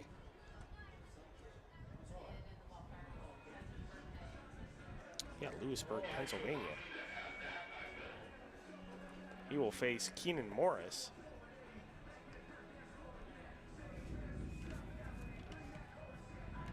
Followed by Tyler Howard and hometown boy Cam Sewell. As Janik makes his warm-up pitches, I'll take you through some scores from around Major League Baseball. Now batting third baseman Keenan Morris. As Keenan Morris steps in. Giants are off today. Oh, your West Sacramento A's are now down 4-3, top of the 8th. Oh, That's too bad. not good, Benjamin. That's not good. All right, here we go. Big chance for the Crabs to break it open. Infield's in at the corners.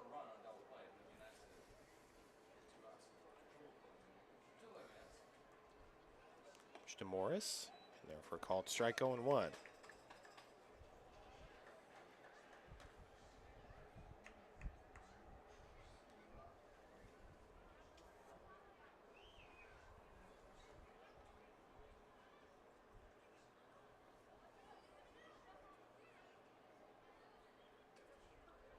One is fouled off to the left. Out of play, it's 0-2.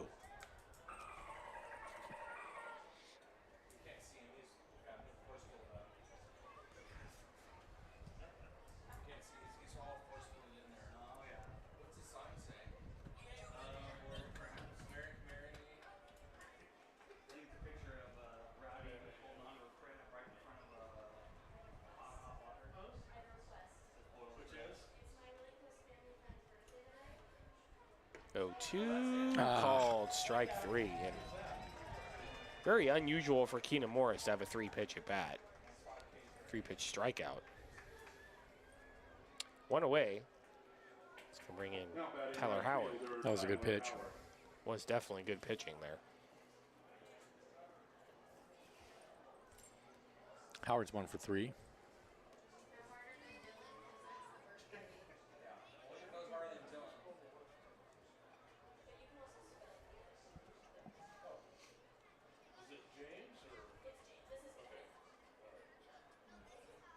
Howard swung on and missed. And it's 0-1. Okay,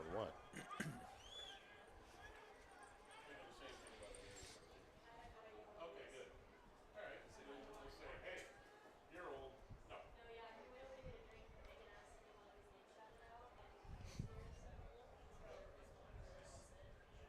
The 0-1 misses inside. And it's 1-1. About Cam's out. That's the hard part from here.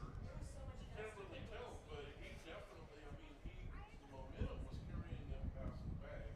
The umpire's sitting right on top of him, so. One pitch, low and outside. 2-1 to Howard.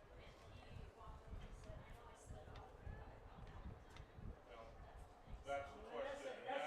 That's I can't tell from here. I that's just exactly could the tell same his thing that momentum was taking Well him did last night, Yeah.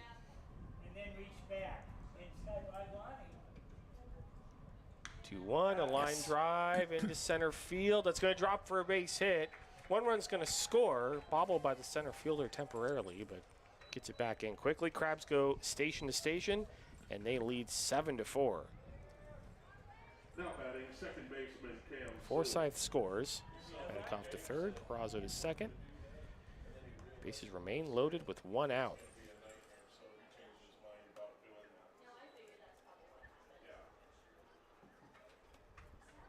That's going to bring in Cam Sewell. Mucho gusto.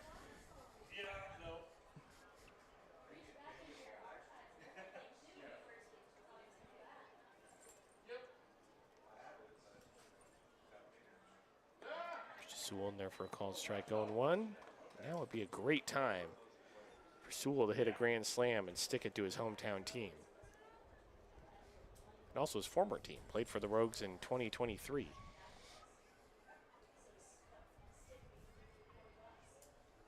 And actually, I hate to say it, but I did space that right up until you just brought that Oh, up. one, low and inside, 1-1. 5 1s here. That's twice tonight. So I said the only visiting player we have played their vodka when they were on the opposing teams is when we visited and we played the French coach. Yeah. We got all 1s on Yeah. Yeah. Super sticks. 1-1, drops it right in there. Good Called pitch. strike 1 and 2. We had another discussion going. You did. I was just messing with you. It's fun. I heard. I heard. Well, your opinion makes me feel like a bigger person, so it's, oh man, I love it. I'm just going to gobble it up. Keep talking with them, just steal your pen. Oh, hey, now. Hey, Speed. That's 1-2 off the catcher's glove. And coming in to score is Tate Matikoff. And the Crabs lead it 8-4. I don't know what they're going to call that. I would say it's a pass ball if I'm guessing, but Haven't heard anything from the official scorer, so that's what I'll go with.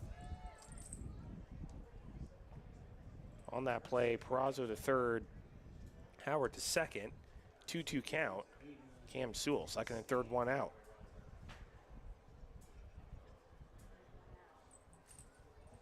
no more double plays. That all shifted. 2-2 pitch, way outside. Count goes full 3-2. And there's all kinds of fun things. You got 5 1s and 3 2 1s. Yeah.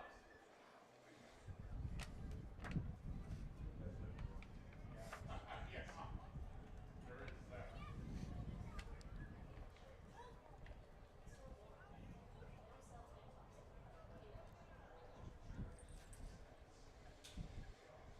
3-2, swung on and missed, strike 3. That was a filthy pitch from Janik. Sewell was fooled pretty badly. he was. He rarely is fooled Now batting badly. designated hitter Adam Inyard.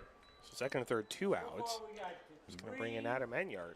Move the infield back to their normal positions. 3402.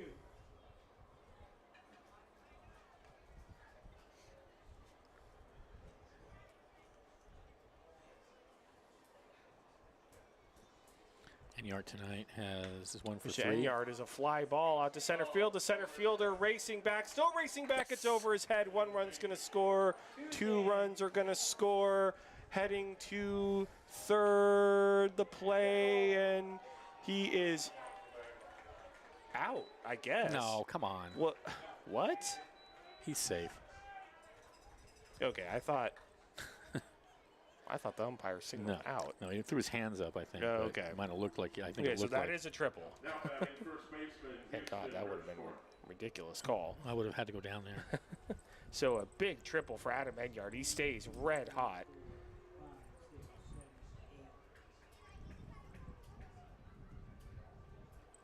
10-4 Crabs.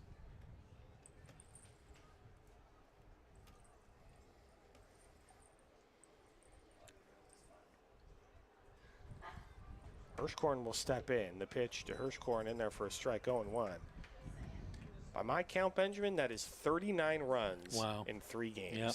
here in Medford. 9 runs, 9 They just pounded Rogues pitching. 0-1, misses up high, and it's 1-1.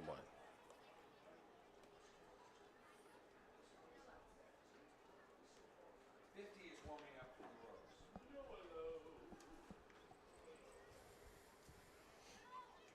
That's Noah Lowe. 1-1 pitch in there for a called strike. It's 1-2.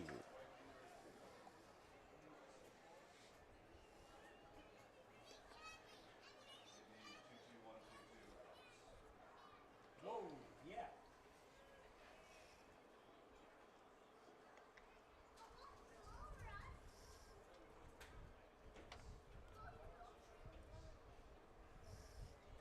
One, two is a ground ball to the third baseman who drops it, and then he still throws to first, not in time.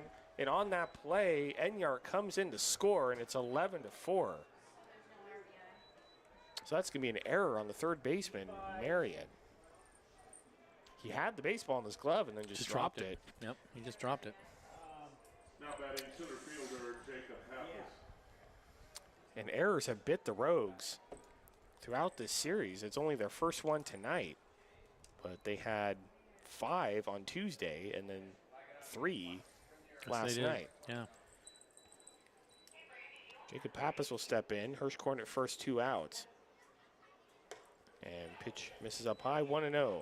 Crabs have batted around. That's right. Hirschkorn let off this inning, getting aboard on an error. Oh, no, he didn't, actually. Sorry, it's Pappas. He singled. Ice cream, 1-0 is a ground ball to the Rogue shortstop, who takes it to the bag himself. That's Severns. That's going to do it for the Crabs here in the 6th, but they get 6 runs.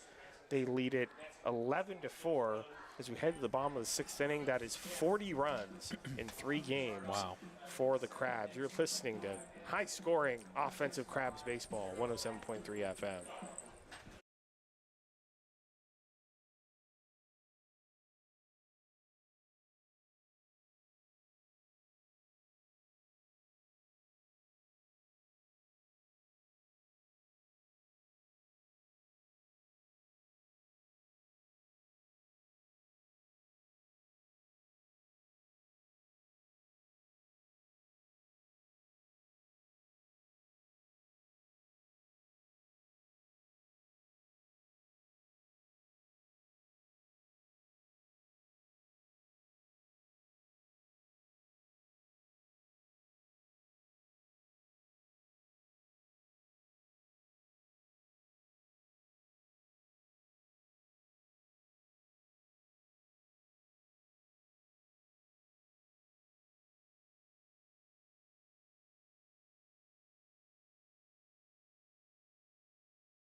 Attention, please, now pitching. Welcome back to Medford, Oregon.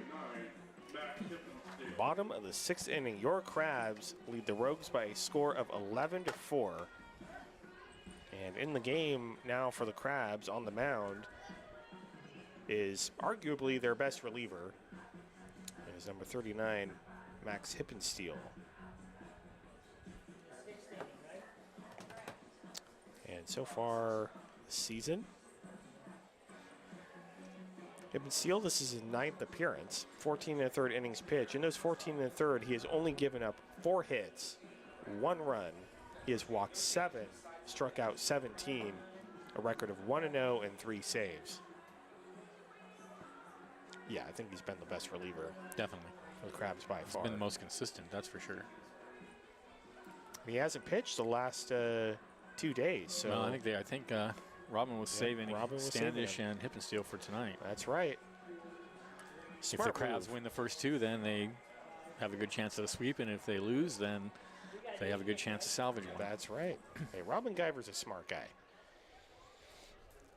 Yes, he is.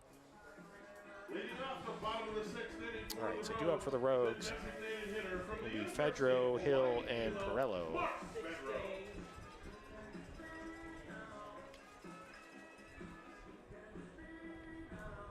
Very comfortable but windy night here in South Medford. Just another glorious day. Really, really pretty here. Oh, yeah. It's been really, really nice the entire week. Pitches in there for a called strike, 0-1.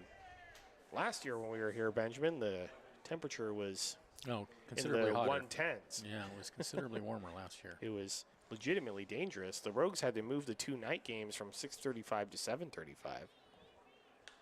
Still one is fouled off to the right, 0-2. And then in order to allow the Crabs to travel, because they wanted to move the travel day game to 7:35 as well, but the Crabs kind of protested because that would be a late drive home. So the Rogues moved that game up to 11 in the morning due to the heat.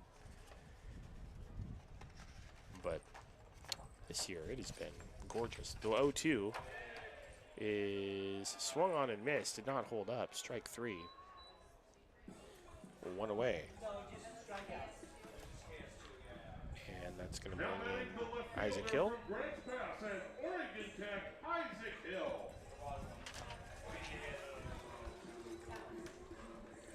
Stay tuned for the 8th inning, because just like last night, Jake Martin is going to join the Professor Benjamin Schaefer for an inning. Maybe. Yeah, I don't know. He might not want to come back up here. We'll see. Pitch to Hill is outside 1-0. For those who don't know, Jake Martin was the longtime PA announcer, voice in the ballpark for the Crabs, and then has unfortunately moved on to a league opponent on the field doing all the special events with the microphone. 1-0. And then for a called strike, and it's 1-1.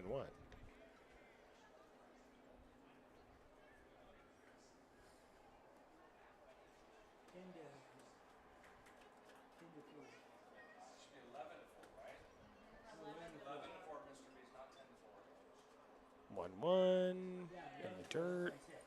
Appeal down to first, and he did go. So it's 1-2, and the fans are upset, but and we're behind home plate and up pretty high, but it looked like he went around. I think the fans might be a little more upset at the scoreboard than that particular call. Indeed.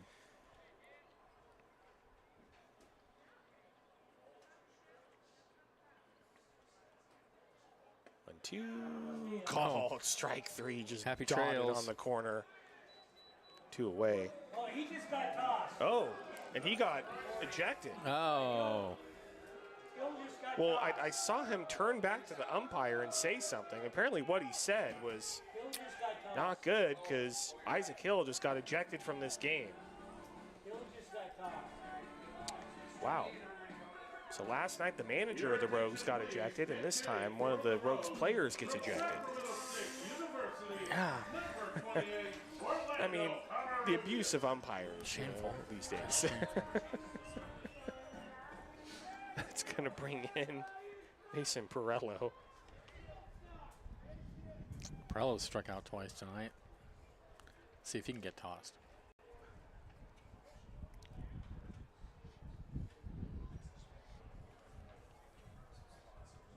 Pitch to Perello, and there for a called strike, 0-1.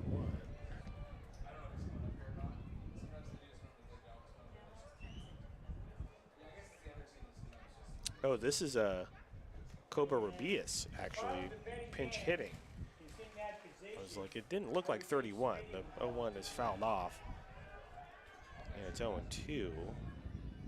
Orlando Cobra Rubius pinch hitting. Started the last 2 games, did not start tonight, obviously.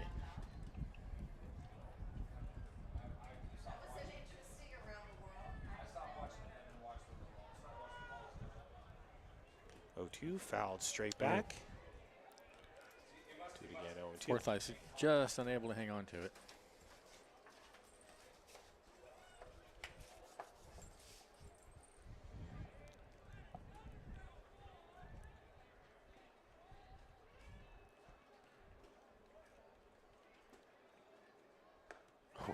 And the next pitch swung on and missed, strike 3. Max Hippensteel doing his thing. Strikes out the side. Out on the mound. Crabs lead 11-4 as we head to the top of the 7th. Stay tuned. The Professor, Benjamin Schaefer, will take you the rest of the day with Crabs Baseball, 107.3 FM.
Welcome back to South Medford. Top of the 7th inning, your Crabs lead the Medford Rogues by a score of 11-4.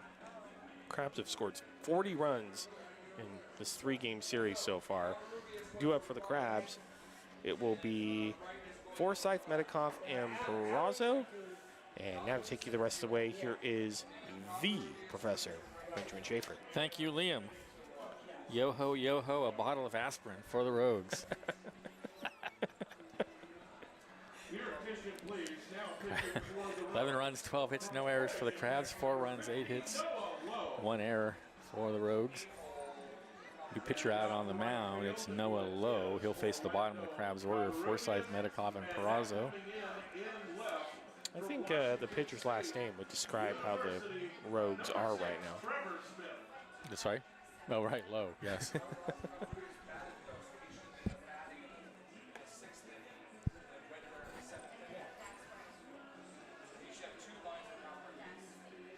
Liam Forsyth tonight has a double in 3 trips. Leading off the top of the 7th for Humboldt, catcher Liam Forsyth.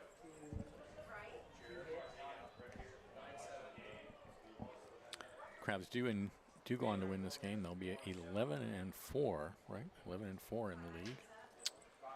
And if the Prune Packers beat the Potters, they would be 4 games clear in that 2nd spot.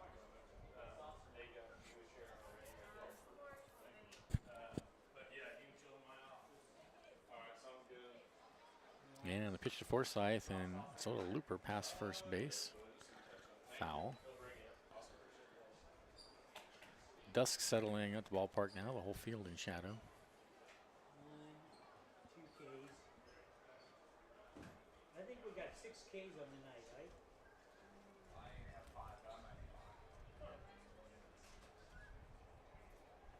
You think 6?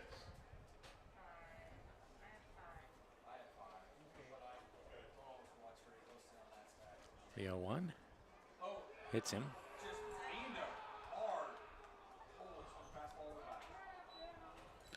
Like it hit him on the shoulder. Okay, who's that? So Forsyth will head down to first. And here's Tate Medikoff. Medikoff is 0 for 1. He's been hit by a pitch and walked. Fly to center. Crabs already with an 11-4 lead, trying to pile it on here in the top of the 7th inning.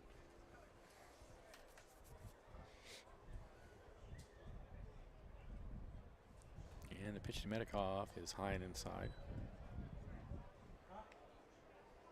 Noah Lowe, the 3rd pitcher of the night for the Rogues. The Rogues will be in Arcata later this month. Yeah, it'll be their final games of the season. For their final games of the season. They only have 7 home games left. Next pitch misses inside, 2-0. They play most of their games in May. Yeah, they kind of front load their schedule a lot Because of more the than heat. the Crabs do. That's right. Pretty good reason. That's why they also don't play any day games. 2-0 the count. And a throw over to first. And Forsyth is back. See, the Rogues have the right idea. Even on Sundays, they play their games at 6:35, which I'm a big fan of. Yeah, that's for squares. 2-0. It's in the dirt.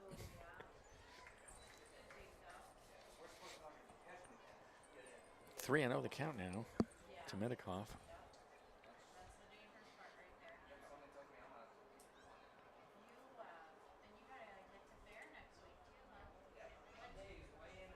And there's a strike on the outside corner.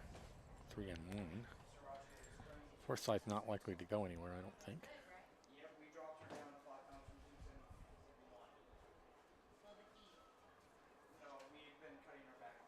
Oh, yeah. 3-1. Swung on and missed, and that makes the count full. Good pitch. Fastball down and away.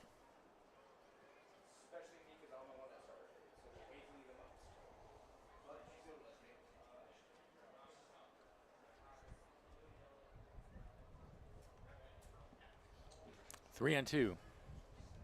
Another throw to first.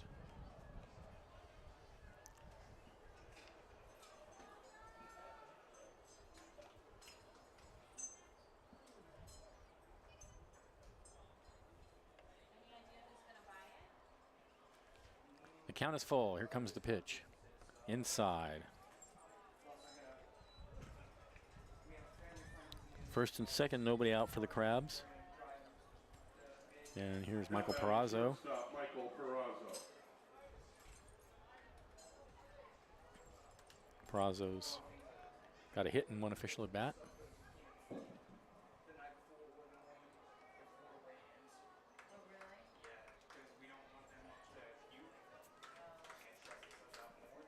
Laid down a bunt his last at bat and ended up getting a single out of it, partially because of the hesitation of the shortstop. And he waves at a pitch blowing outside, 0-1. Or the pitcher, actually, not the shortstop. Yeah, it's the pitcher who, if he just went to first, he would have gotten the out, but tried to go to third and ate up all that time. 0-1. Swung on and missed 0-2. Another pitch down and in this time.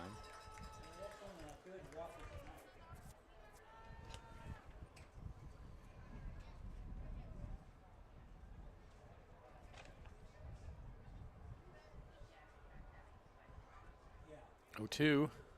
Swung on and missed. Perazzo gone on 3 pitches. 1 away. Back to the top of the order. Here's Keenan Morris. Morris is 1 for 4 tonight. Now batting third Struck out baseman, looking twice in a row. Morris. Which is uncharacteristic of Keenan Morris. He's got runners on first and second with only 1 out, and the Crabs leading by 6 runs. Here's the pitch. And he hits that foul and out of play. That one's just a bit foul.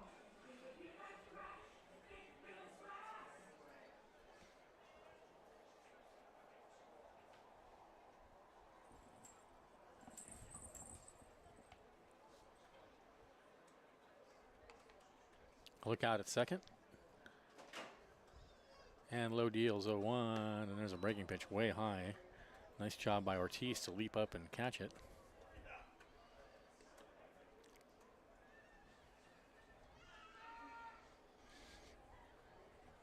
One and 1 the count. Forsythe out at second, Medikoff at first.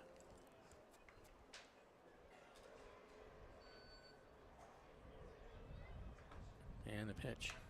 In the air to shallow center field, and it's going to be caught. 2 away. Long run for the center fielder. They've made some defensive changes, so we're not exactly sure who's out there at this point. But nice play from whoever it was. Might be Pirello, I don't know. It's, according to the point streak scoring, it's Johnny Alley in center. Okay, Johnny Alley's moved to center. Koba Rubias is in right. And then in left, It's Trevor Smith. Trevor Smith. Trevor Smith. Okay, so that was Johnny Alley that made that catch. So 2 away, and here's Tyler Howard. He's 2 for 4, and he swings the first pitch he sees, 0-1. And they couldn't tell who was in left, so I was helping.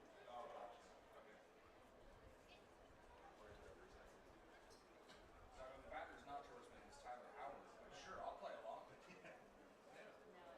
0-1. He was trying to Misses figure out the outside. outfield. 1 and 1. 11 runs, 12 hits, no errors for the Crabs. 4 runs, 8 hits, 1 error for the Rogues. 2 on, 2 out for the Crabs. Dave doesn't like point Here's the streak. pitch. In there for a strike at the knees, and it's 1 and 2 now to Howard. Yeah. It should be like what the colleges use, the automation score sheet. I also hate point streak. Thank you. I do it at home. It's terrible. Who's doing it for Humboldt? 1 and 2 the count. I do the point streak at home for us. And 1-2 misses high. 2 and 2. Yeah, I could help on some things, hopefully. I take it that I can't get the 2 balls, 2 strikes the count. Hi. How doing? Oh, there you are. I can't get that And the pitch. Fouled out of play. sub it to be at 1 out instead. Lights just now coming on, and we're already in the 7th inning. as opposed to the last 2 nights when the lights came on around the 3rd inning. Yeah. Yeah, around 8:45 last night. I think we were in the 3rd inning.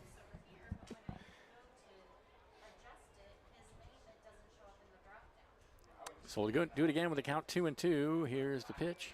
In the air to center and deep. Going back is Alley. He reaches up, and oh, what a catch by Johnny Wow. Alley in center field. A leaping grab to end the inning. Wow. Unbelievable. That was something. For the Crabs, no runs, no hits, no errors, 2 left. And at the end of 6.5, they lead it 11-4. This is spectacular. Crabs baseball, 107.3 FM. What a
All right, we're back. Bottom of the 7th inning, Crabs with a luxurious 11-4 lead. It'll be Kyle Norton to lead it off, the 9-hitter, then back to the top of the order for the Rogues. Max Hippensteel out on the mound for the Crabs for his 2nd inning of work. And the Crabs looking to sweep this midweek series. We sure have had a lot of fun here at this ballpark the last 3 nights.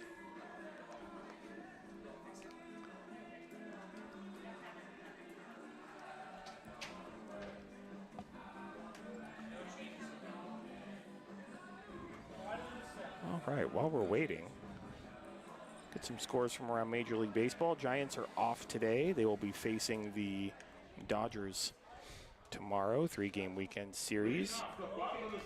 Your A's have tied it up, Benjamin. It's 4-4, top of the 10th in West Sacramento against the Braves. We go. Go A's. How quickly things can turn. And Padres lead the Diamondbacks 4-2, top of the 7th. Rangers lead the Angels 9-3, bottom of the 7th. So here's Norton. He's 2 for 2 with a double. Hippensteel deals a fastball at the knees for a called strike. On the 7th.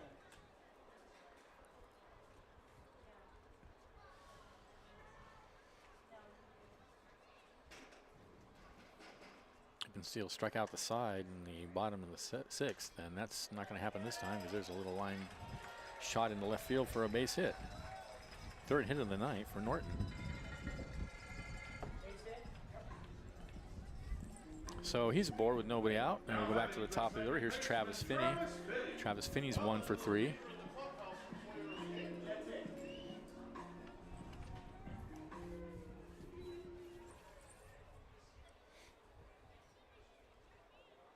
It's actually getting kind of cool out. I know.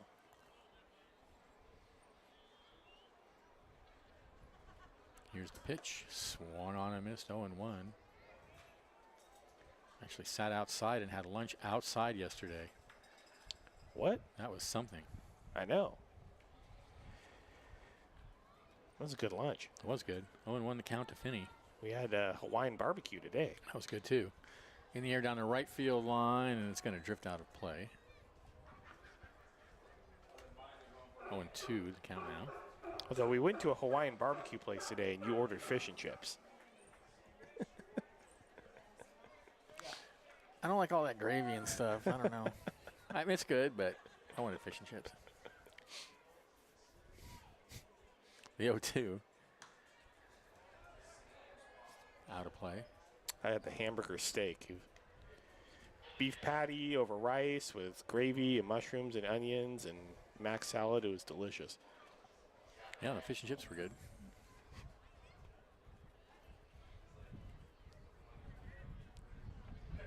Runner goes. The 0-2 is hit in the air to right field, and that's going to be caught. And that's going to be a double play. Yeah, no, the ball gets away. So luckily for the Rogues, Norton was able to get back. That would have been something. That was an adventure and a half. And Tyler Howard and right. Nice play by Howard. He had to leap and make the catch, and then the throw though just got away from Hirschhorn at first. So it's just a long out. One away, and back to first goes Norton. And wouldn't that have been terrible if Norton had gotten doubled up here in the 7th inning? Awful. That's kind of like getting picked off when you're down by 6 runs. Here's Severance. 1 for 3. Two for 3 with a double. And he takes a strike on the outside corner.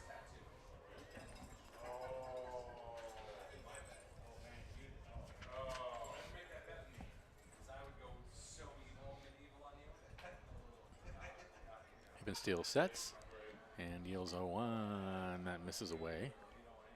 Stay tuned. In the 8th inning, we think Jake Martin will be joining the professor. I fully expect him to be here. 1-1 to count.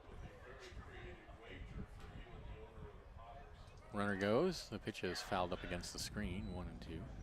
A little surprised to see them going down by 6 runs, but I don't think he was trying to steal. I think he was just trying to get a jump on the pitch in case there was a hit. Well, we've talked about it before. I mean, summer collegiate baseball is all about working on skills. It's true. So that's true. Yeah. The 1-2 swung on and missed. Tied him up badly. They sure did. That was a pitch on the inside on the hands, and Stevens just couldn't hold up.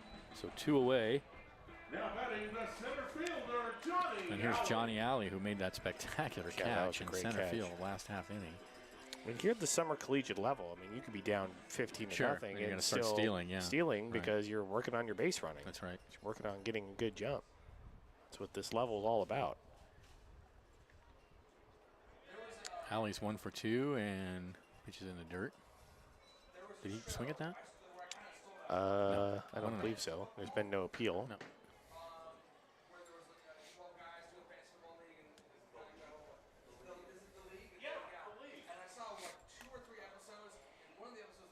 Runner goes. The 1-0 is a strike. The throw down the second. He's a dead duck. Beautiful throw. Perfect. Right on the money by Liam Forsyth. And that ends the inning. For the Rogues, no runs. There was a hit. There were no errors and nobody left. And at the end of 7, it's the Crabs 11, the Rogues 4. This is exciting Crabs baseball on the road, 107.3 FM.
We are back. New pitcher on the mound for the Rogues. It's number 30, Evan Tordiff. He is the 4th pitcher of the night. It'll be Sewell, Enyart, and Hirschhorn to bat for the Crabs. Leading 11-4.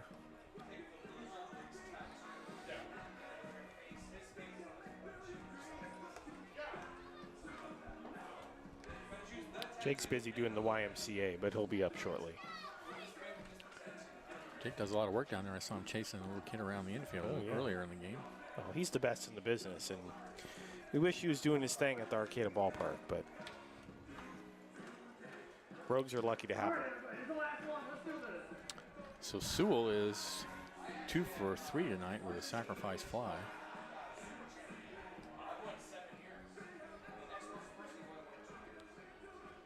Your attention, please. Now pitching for the Rogues from Olympic College, number 30, Evan Torda.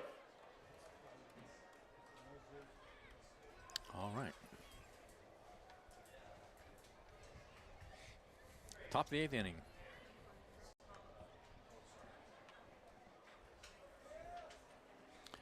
A conversation out on the mound between Tordiff and the catcher, Chris Ortiz. It's a fairly long conversation, and I'm surprised the umpire is not going out to Umpires end it. He's still standing around home plate for a while, just kind of gazing off into space. Not sure what's going on there.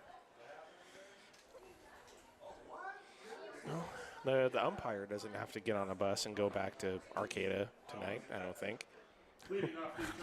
Unless they chase him out of town, I don't know. Second baseman Cam Sewell.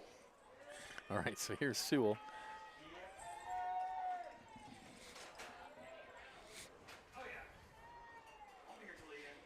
And the pitch to Sewell is a strike in there at the knees. It's 0-1. All yours, Jake.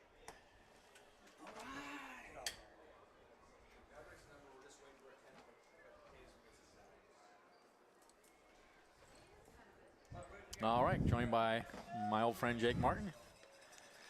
Having a lot of fun out there on the field tonight, Jake. I can see 1-1 to count now to Sewell. Oh, yeah. Being the promotions guy, you do nothing but have fun. I saw you chasing that little kid around in the second inning. 1-1. Misses low. 2-1 now to Sewell. Well, I guess the crab boil that you were talking about earlier isn't going to happen. That's all right. I forgot my Old Bay anyway, so it didn't really matter. Nobody wants a crab boil that's that bland. 2-1 to count. Here's the pitch. In the air to right center field, and that is going to be a diving attempt by the right fielder, Columburius, but he was unable to make the catch. That's just a single for Sewell. That's his 3rd hit of the night. That was some catch by Johnny Alley. I don't know if you saw it, Jake, in the last time the Crabs were at bat. Oh, man. He just made a really amazing catch in center field. We get a web gem from time to time. We don't get one every game, but we That get was some. a web gem. And now something going on in right. We'll see if Columburius is okay. Yeah, Cabo Rubius, man, he's out there most of the time. He likes to go out and dive. He will sacrifice the body. He did sacrifice the body there. Just he took knocks a the dive. wind out of you. Yeah, he seems like he's okay. All right, so Sewell aboard with his 3rd hit of the night, and here's Adam Enyart. Hitter Adam Enyart. He has a triple and a single in 4 trips. Well, he can just sit right down as far as I'm concerned. Yeah. It's a beautiful night for baseball. Glad to have you guys out here. It's beautiful here. Every night's been a beautiful night for baseball. Here's the pitch. It's just amazing to be able to sit around in shirt sleeves at night somewhere. I mean, Come on. no idea how just like wonderful that is to be able to wear a short sleeve T-shirt at night. I know you and your parka down in Humboldt. Got the full fur and everything. Want to know the count? Runner goes. The pitch is low. The throw down the second, not in time, and Sewell steals it. Whew, not even close. He had a pretty big jump. He did. Definitely stole that one on the pitcher. Catcher never had a chance. Sorry, Ortiz. So who's coming into play here next after we leave? Ooh, Lincoln Potters are next. So Lincoln Potters are next. after the importance of this series, you know, going the way that it did, playing against the Potters is going to be our second most important team that we're playing against, our opponent that matters most. Here's Enyart again with a next pitch on a strike on the outside corner, 2-1. We also have a series with them away. Okay, so you're coming to. Are you coming to Arcata first and then to Arcata is last. We are Arcata's last? Healdsburg, That's right, your final Lincoln. games. Okay. Going to be on tour, huh? Yeah, you're doing the whole thing. I'm not doing any of it, but Oh, somebody okay. is. 2-1 is a breaking pitch inside, 3-1. You're not going to be in Arcata? I'm going to be in Arcata, Okay. but I'm You're not going to be on the road with the team, though. Yeah. drinking some beers. Can't get enough of that steelhead, Don't forget man. to bring your glove. Oh, I meant always to bring got my glove up here. I always and got I my forgot. glove. I was going to bring my glove, and I forgot. Jake and I always used to play catch before the game. 3-1. And now I don't have anyone to play catch with anymore. Misses low. And York draws the walk. We'll have a couple games of nostalgia. Totally. Yeah. Yeah, here I'm kind of doing stuff the half hour before the game starts. I don't really have that opportunity to okay. play catch. Well, then I don't feel bad about forgetting my There you go. glove. Ball never lies, you know. But I did think of it when I was halfway here. You didn't feel like adding 2 hours to your trip? Turn around. Just an hour each way, no big deal.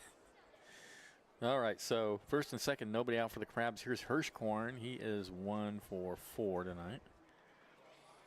Well, that was real exciting until you guys scored 6 in an inning. I thought it was going to be a baseball game. That's 6. Yeah, I know. Yeah, it looked like it might have been a pitcher's duel early on. Right. Here's the pitch. And there's a breaking pitch and a good one. A called strike on a backdoor slider, 0-1 to Hirschkorn. Yeah, that's sixth inning. It was a doozy. Your guy was cruising along pretty well, actually. Yeah, he was doing all right. okay before that. Herman was doing fine. The 0-1, another one, and another strike. 2 great pitches from Tordiff. And he's ahead of Hirschkorn, 0-2. Yeah, we haven't really had anybody that's been shut down for us. We've had a lot of guys come in for innings here and there. Some of the relievers have become starters because they were doing well, but we haven't had someone to lock down the back end for us. The 0-2, the runners go in the air to right field. That's going to be caught. Everybody's going to have to go back. Throw to second, not quite in time. Cabarrubia showing off the gun, trying to get that assist. Almost had it. It was Almost, close. almost. Now batting center fielder Jacob Pappas. So here's Jacob Pappas. He has runners on first and second with 1 out now.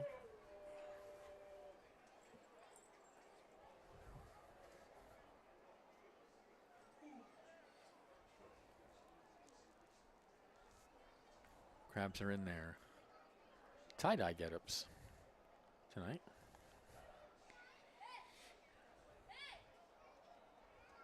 Here's the pitch. Breaking pitch away. That's that slide, that backdoor slider he throws to right-handed hitters. He missed away with it that time. It's a good spot to live, especially if you're behind and you don't want to give anyone too good of a ball to swing at. Sometimes you got to live on that outside corner at the knees. Take it or leave it, whether it's a strike or not, doesn't matter. The 1-0. There it is again, and that time it is a strike.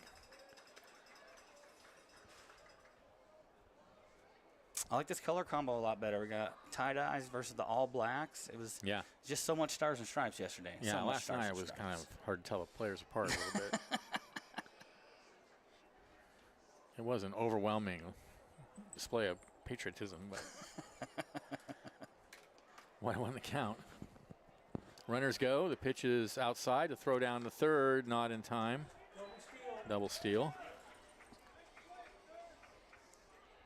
So 2 runners in scoring position now for the Crabs, and the count 2-1 to Pappas. Yeah, he wasn't showing too much concern for the runners. Not surprised that they were both able to take that base. I mean, down 11-4, it seems like you just focus on the batter. Right. Even though he's a lefty and he had a good eye at the first baseman, man on first, there's no reason to worry about him too much. You got to get that batter, especially when you're struggling. But the Rogues are going to bring the infield in on the grass. The 2-1. Fouled out of play. They actually do that quite a bit, and our infield even plays pretty fast, but they come in a lot. We do it too at our park, yeah. I mean, I feel like Arcada's grass is much longer. Like, if you get a bunt down, man, that thing will just die before it even gets halfway to third, and when here, it just pops right through. I'm drier. surprised. Yeah. Yeah. Drier, harder. 2-2 the count. And that one's popped in the air, foul territory. Catcher's coming back near the fence, and it's going to make it into the seats. So the count will remain 2-2.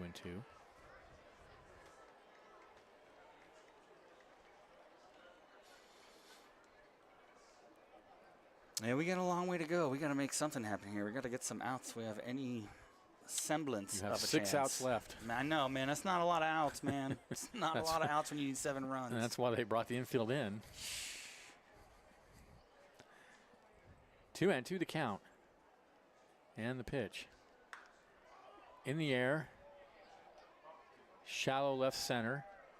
It'll be the left fielder making the catch, and no advance. Not quite deep enough to score Sewell. 2 away. I believe he is the outfielder with the most putouts. Who is that out there now? Number 6. That's Travis. I wrote his name down and I can't read my writing. Got no help for you on that one, brother. 0, 1, 0. Here's Forsyth. He's 1 for 3 with a double. So the Rogues able to move their players back to their usual position.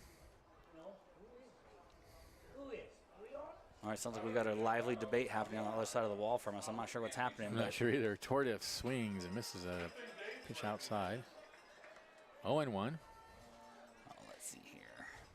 Liam on the move here, helping me out. This is Preston Daniels. Hey, Trevor Smith. Way to go, That's Trevor. right, Trevor Smith.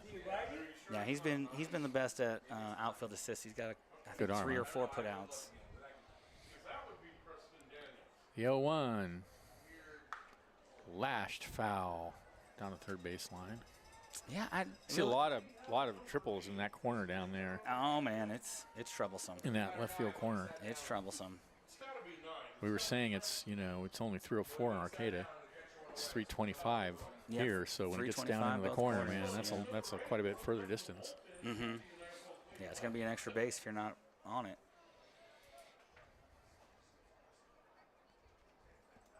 No balls, 2 strikes to count. And the pitch. Fouled away. And the count remains 0-2.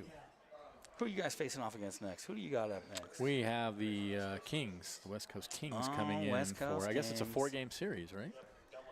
We have a doubleheader Saturday. Ooh, all right. We have a game tomorrow night, and then a doubleheader Saturday, and You guys got a game on full Sunday. week tonight. Full week. You got a We sure doubleheader do. and a game on Thursday. That's right. Yeah. Oh man. The 0-2, way outside. 1-2.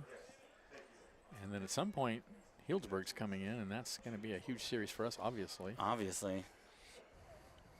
Might be a playoff matchup, you know. That's right.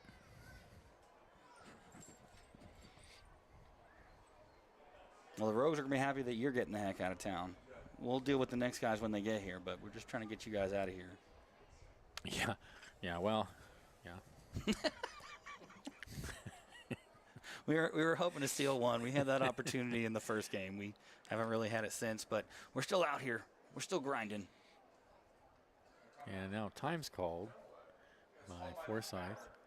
Well, yeah, and Crabs lost 2 to the Potters this year and won the rest. Oh, really? Okay. So it did lose 2. All right. Give you some competition. Potters We'll are a see. good game. Potters are pretty good.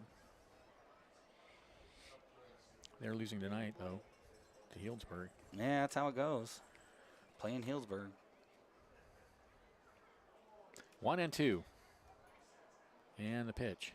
Swung on a miss, got him, and he gets out of the jam. And without giving up any runs, the Crabs, no runs. There was a hit, there were no errors, and 2 left. And at the end of 7.5, they're up 11-4. This is Crabs Baseball, 107.3 FM.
All right, we are back. Benjamin Schaefer, Jake Martin. Bottom of the 8th inning.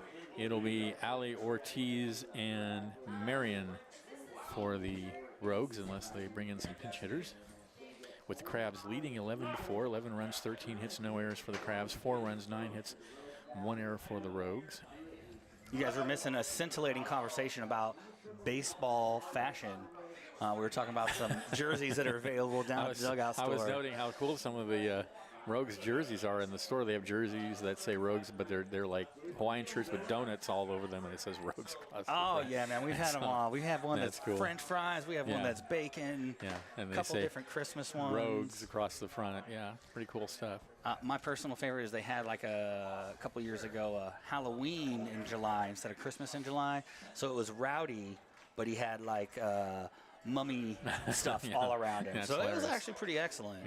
Yeah, I noticed there's quite a selection, and people are wearing all different kinds. People are buying them. Oh, yeah. Max Hippensteel out for his 3rd inning of work. He's been good. He's got 4 strikeouts in 2 innings, just giving up the 1 hit. I think Robin Guyver saved his best for tonight. Miles Standish and Max Hippensteel.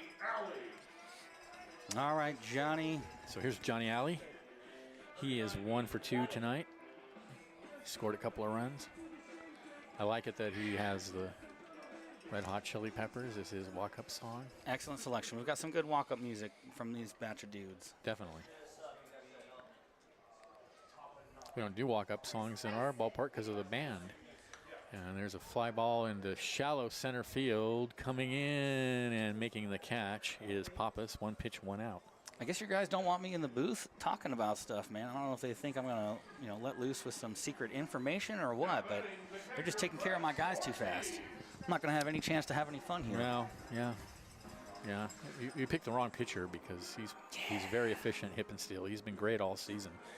And there have been games when nobody could get the ball over the plate, and we brought him in, and he just brought sanity to the whole game. I mean, That's it really has been his job this season on a number of occasions.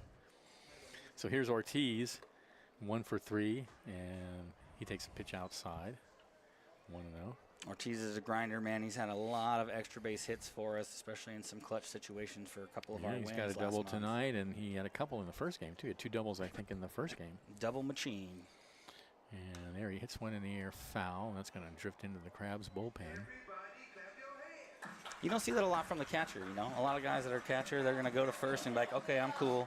Yeah. He likes to get dirty, true. though, Yeah. so he is constantly running to second and sliding in. He's done quite well this season. Need him right here. And he's played every game, so obviously the manager, the coach, has confidence in him. Yeah. 1-1 the count. Hippensteel sets, kicks, and a called strike on the outside corner. A nice slider. Just catches the black. 1-2. Fans not too happy with these umpires this week. Nah, not at all. Not at all. It's a bunch of yahoos. Especially this dude at the plate, total yahoo. 1-2. Misses low. 2-2.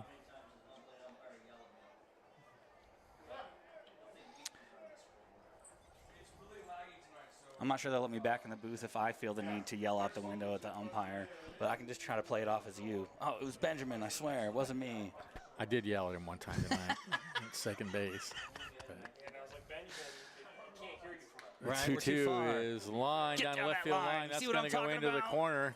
See what I'm talking about? And he's going to leg it out. Here he goes. he's He's going to be in standing the up. 2 easily. The ball looks like it must have got jammed down there.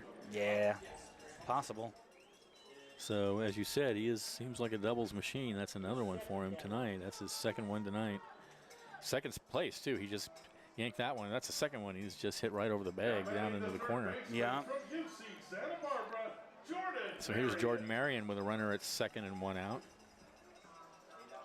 All right, our switch hitter here going from the right side versus the righty, or from the left side. 1 for 3. I haven't seen any stats split on whether he's better right or left, but I feel like far more often on this side of the plate. 0-1 the count. I don't think that I don't think you're they a split strat guy those. that splits them. But these are all hand done. Look at that. That's amazing. Somebody went to a lot of work to make these stats. They're all handwritten. Yeah, sure wasn't me. Tell you that much. The 0-1. Grounder out to short. Runner's going to advance to third on the play. 2 away. Got a pretty candy hop off that Sure mound. did, right off the mound. So with Ortiz over at third, here's Mark Fedro. The University of Hawaii Hilo, Mark Fedro. All right, Mark, let's get it done, man. We could use a run just for morale purposes. Fedro is 0 for 3. What a gorgeous night. Sky turning a deep pink and blue.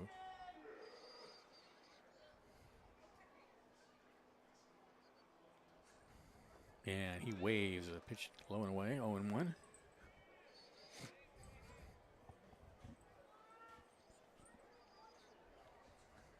Looks like they're playing him straight up. Nothing crazy. Everyone's playing back, keeping that ball in front of Yeah, them. Crabs are willing to, well, they're 2 out, so. That hit is ping in the palm.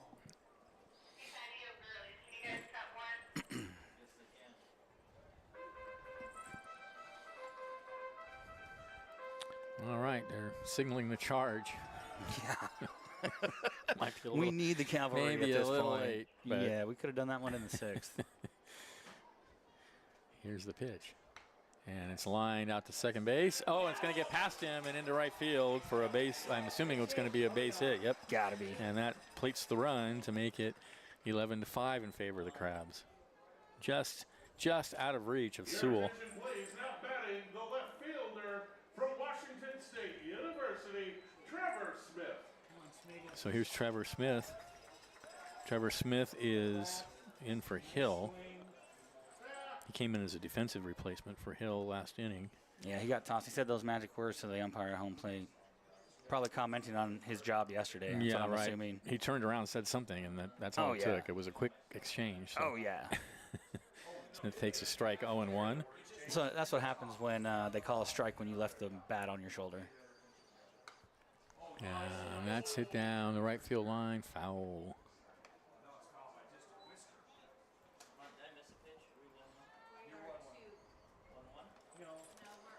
So 0-2 now, the count to Smith Come on, with Fedro buddy. out at first.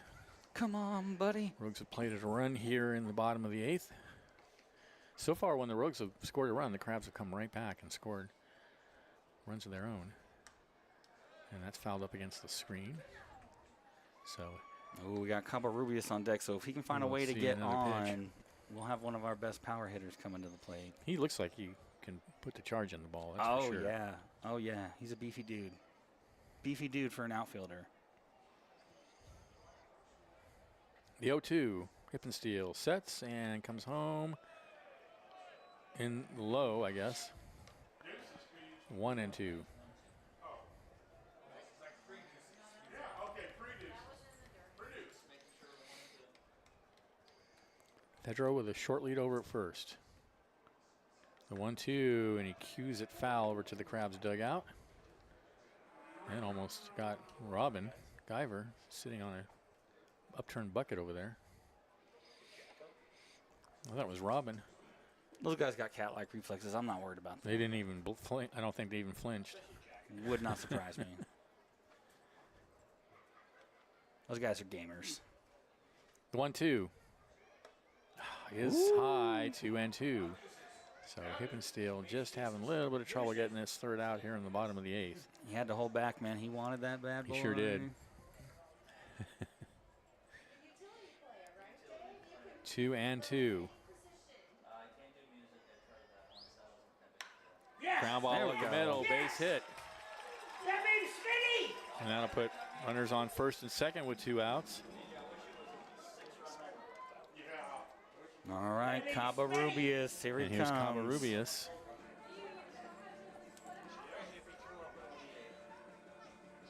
Now batting the right fielder Cabarrubias from Sacramento State came in University, Orlando as a defensive Cabarrubias. replacement in the seventh inning.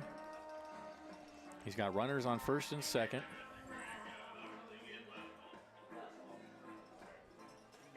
With 2 outs.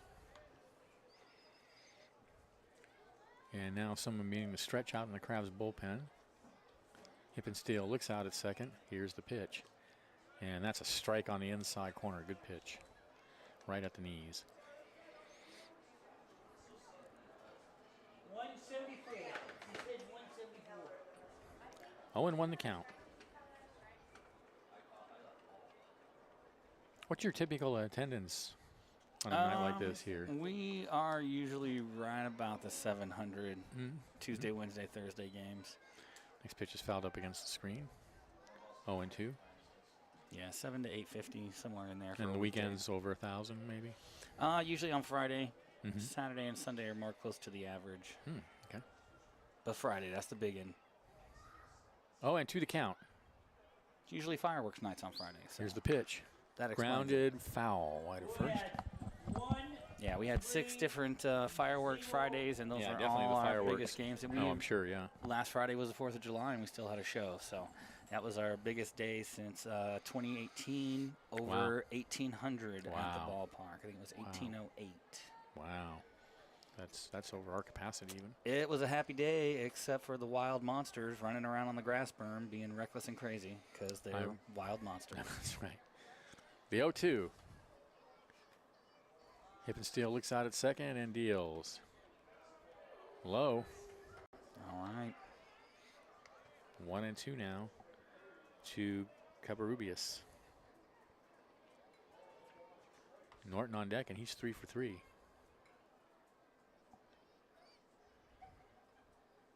Hippensteel deals. Swung on and missed. Took something off and got him. Oh, yeah, that was a great off-speed What a pitch.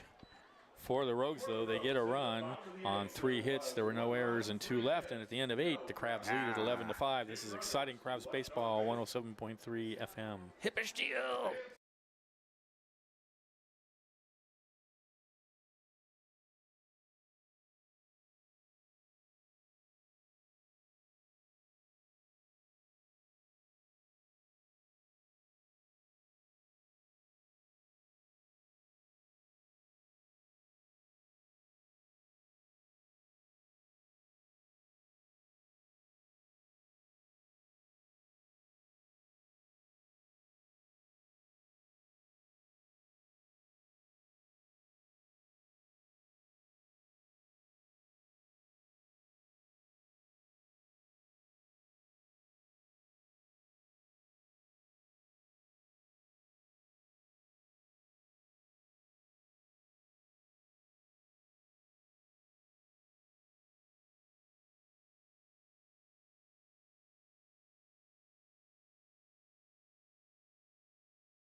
We are back. Top of the 9th inning. Crabs leading at 11-5. Keenan Morris leads off. He is 1 for 5 tonight. And also make sure to close your tabs. We got 8 strikeouts. 11 runs, 13 hits, no errors for the Crabs. 5 runs, 12 hits, 1 error for the Rogues. Thanks to Jake Martin for coming up and hanging out for an inning. Always great to have him on. And he'll be on when the Rogues are in Arcata, too. Yeah, for sure.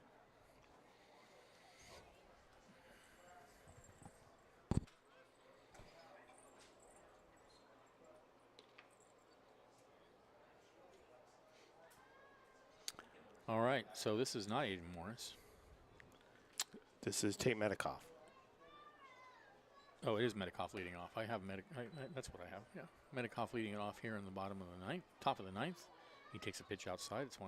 Morris is going to bat. But some other guys get to go first. There's a looper in the right field, rushing in and making the catch. It's Covarrubias for out number 1. Now batting shortstop, Michael Perazzo. Here's Michael Perazzo.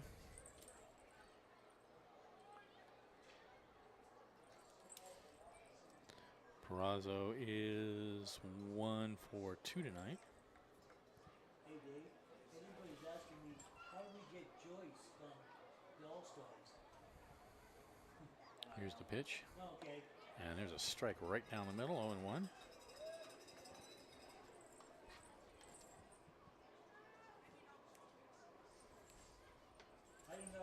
player to be named. The 0-1 is low.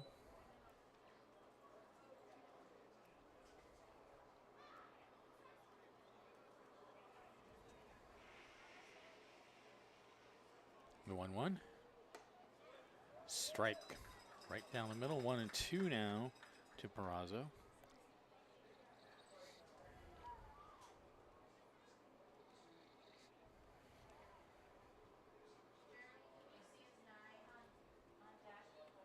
The 1-2.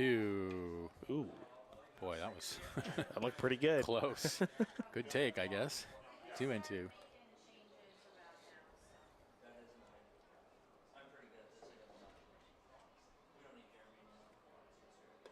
And the 2-2 misses high and inside. That brings the count full. Now, Daniel's having a little bit of a walk. He didn't have a good night last night when he came in the pitch. In fact, No. Did he get an out? he came in, let's see. I guess it wasn't Daniels. He came in and did okay, actually, last night, and that's ball 4. Oh, wait. I feel like No, he you're didn't right. do No, very you're well. right. He didn't come in. He didn't do very well. He did not get an out. No. Yep. That's what I thought. And there's a walk to Peraza. Baseman Keenan Morris. And now Keenan Morris will bat. So Peraza over at first.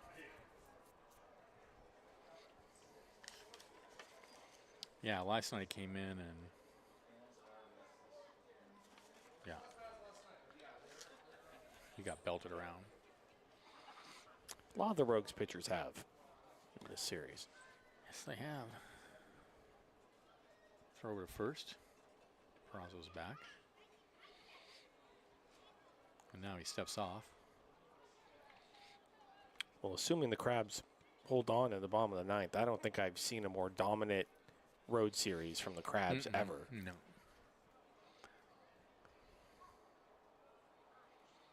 Yeah, there's a fastball inside. The runner's going. The throw down to second is going to trickle into center field, and now he's going to go to third on the throwing error by the catcher.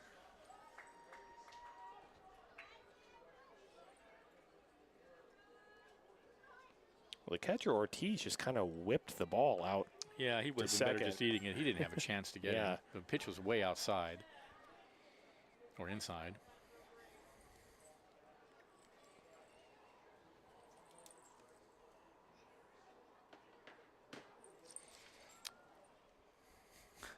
And when I was slapped out of play. 1-1 now, the count to Morris. Tyler Howard on deck.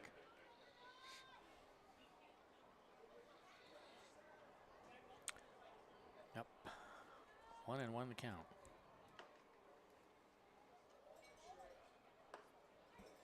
This is outside. 2-1.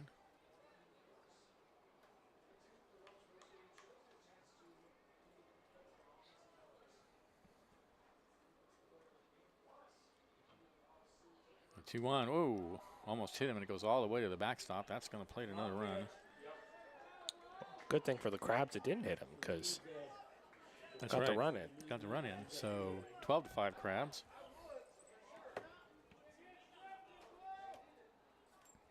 I can't believe you're blaming the umpire for that. I mean, that's Yeah. strange. You're yelling at the umpire. That pitch was about 2 feet high and inside.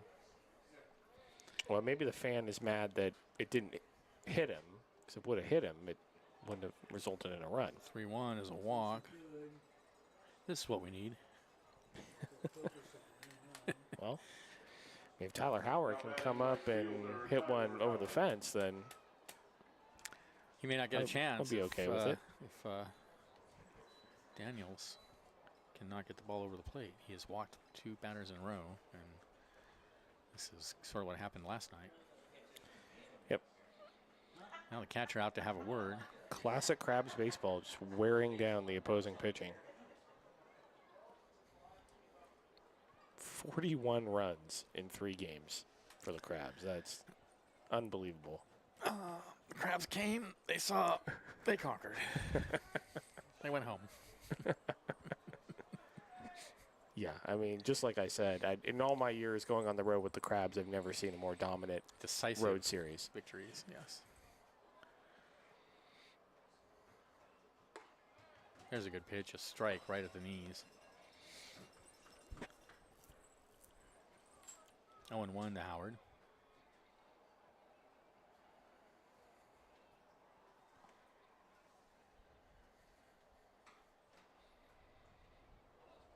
Their pitch is in hit in the right field. That's going to drop. And in fact, that's going to go all the way to the wall. And that's going to score another run. Coming around to score is Morris, and that's a triple for Tyler Howard in the right field gap. Oh boy. A lot of triples in this ballpark. Yeah, well, as you said, the fence is farther out. Now batting second baseman Cam Sewell.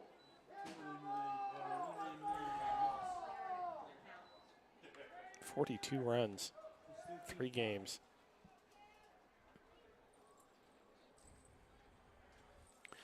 And Sewell fouls one out of play, 0-1. So 13-5 Crabs.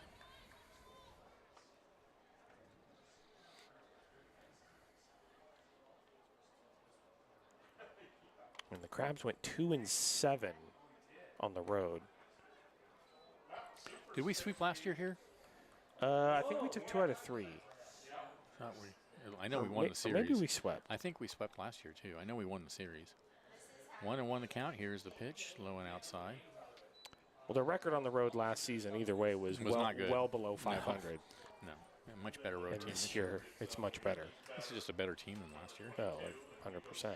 2-1, 1 on a miss, 2 and 2. I could tell it was a better team when they beat Healdsburg. Yeah, for I sure. mean, that one game. Yeah.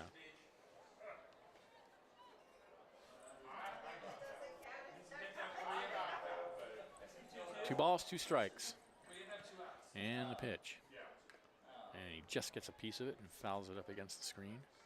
So the count remains 2 and 2. Well, only 1 out. Runner at third. 2 runs are in.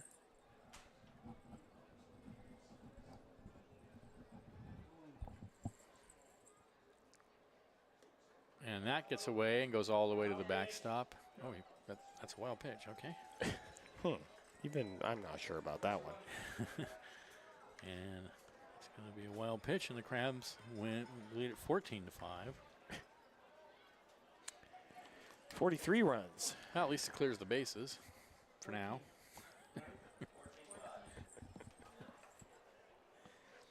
If only that guy hadn't got picked off first.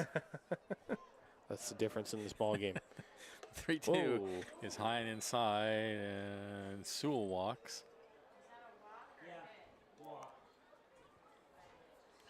Now batting designated hitter Adam. This is the guy that the Rogues don't want to see right now. That's right. Here's Enyart. He has singled and tripled tonight. He's also walked.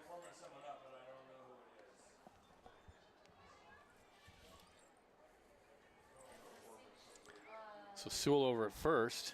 3 runs in. He goes. The pitch is fouled out of play.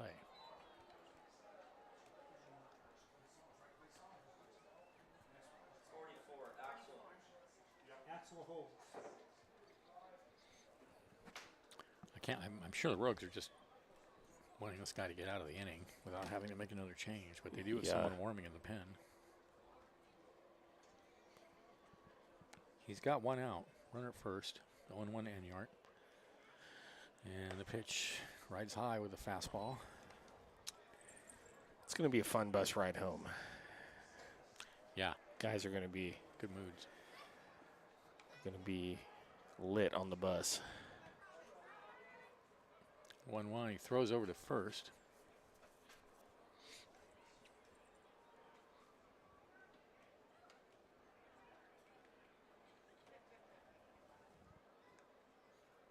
The 1-1 outside. They throw behind the runner. And he's back.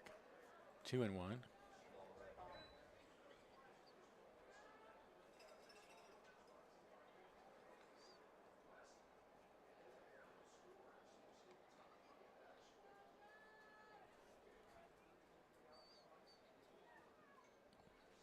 On the set.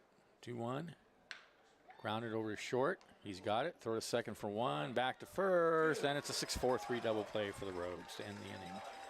For the Crabs, though, they get 3 runs on 1 hit. There were no errors and nobody left. And at the end of 8 1/2, they lead 14-5. This is Crabs Baseball, 107.3 FM.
All right.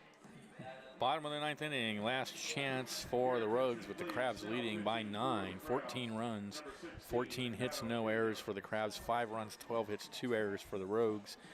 And Adam Enyart in to pitch to close it out. 3rd pitcher of the night for the Crabs. It'll be the 9-hitter, then the 1-2 hitter, obviously. Enyart so far this season on the mound, 10 appearances, 15 1/3 innings pitched. Given up 8 runs, 7 of those are earned, walked 10, struck out 22, and a 4-0 record with 2 saves. So the Crabs on the verge of a 3-game midweek sweep here in Medford. Ready to go home with the breeze at their backs. That's right. As it were. That's right. A little sailing metaphor there for you. And in the other PEL game, bottom of the 8th, the Prune Packers lead the Potters 9-3. So if both games hold, as they are right now, the Crabs would be 4 games clear in 2nd place, which is a very good spot to be in.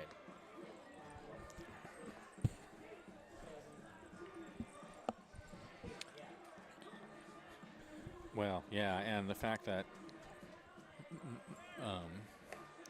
the Potters don't have a chance to play the Crabs again this season. Yep. Is pretty important in that context as well. And the other important thing is that the Crabs would stay 2 games back of the Prune Packers, and if they do well against the West Coast Kings, of course, this weekend, and then they play a non-league series, their next league series is against the Prune Packers. They stay within 2 games. That's the main thing. That would be a stay huge within, series. Stay within 2 or 3 games. Huge series coming up next weekend.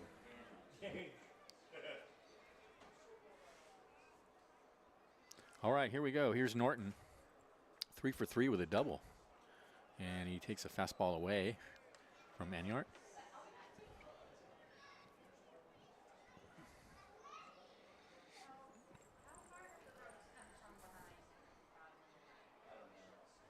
One 0 in the dirt.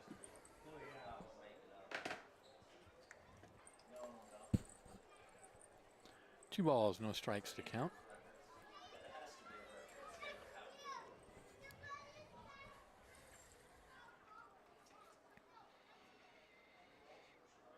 And the pitch. 3-0. Okay, the really important thing for Adam Enyart is to throw strikes. Just and throw it over the plate. close it out, You because got a 9-run lead, man. Crabs playing an extra game this week, technically 2 extra games this week with the doubleheader on Saturday. The 3-0. Right down the middle.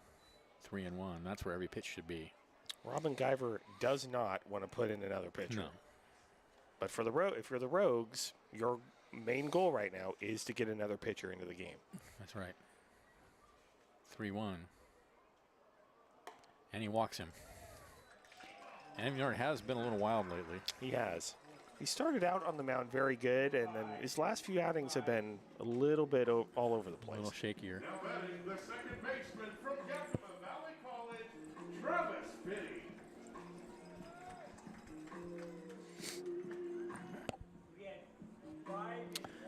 Here's Finney. In that one game, we scored 1 4 4. what? And that's a pitch outside. That's what I heard. It's close to have happened before, so. Well, we scored 10 in the 8th. Just got to throw strikes. Just throw it over the plate. 5. Just right there. Let the guy hit it. 1-0. Way outside. Ugh. 2-0. Come on, Here we Yardy. go.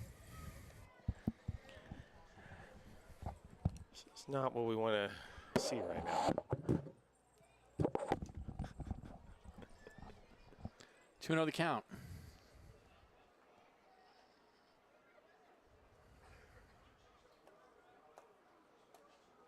And the pitch. Check swing on a good fastball in there for a strike. There we go. 2-1.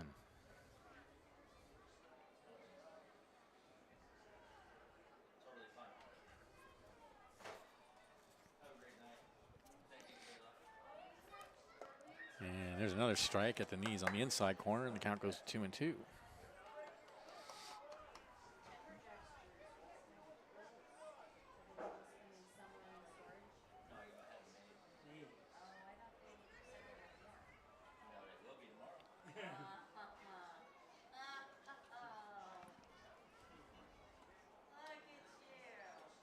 you. 2-2 pitch. Misses away, and the count goes full. Anyar wanted that one. I wanted that one. I think we all wanted it, yeah. I think probably the Rogues fans even wanted it. Yeah, they're just not going to say that out loud. 3-2. And the pitch. Way outside, and he walks the first 2 hitters he sees here in the 9th inning. Ugh. Now batting the shortstop from UC Santa Barbara, Ryan Severs.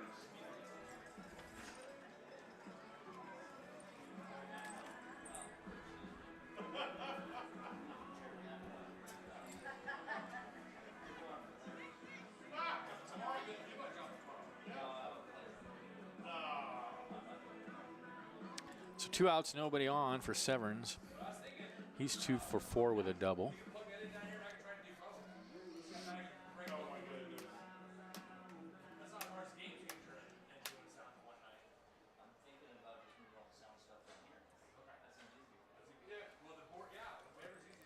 And the pitch. Misses away. 1-0. And Yart. Come on. So not all that close pitches. Sarah did it for 2 innings before she went on vacation. 1-0. There's a strike on the inside corner to knees. 1-1. Is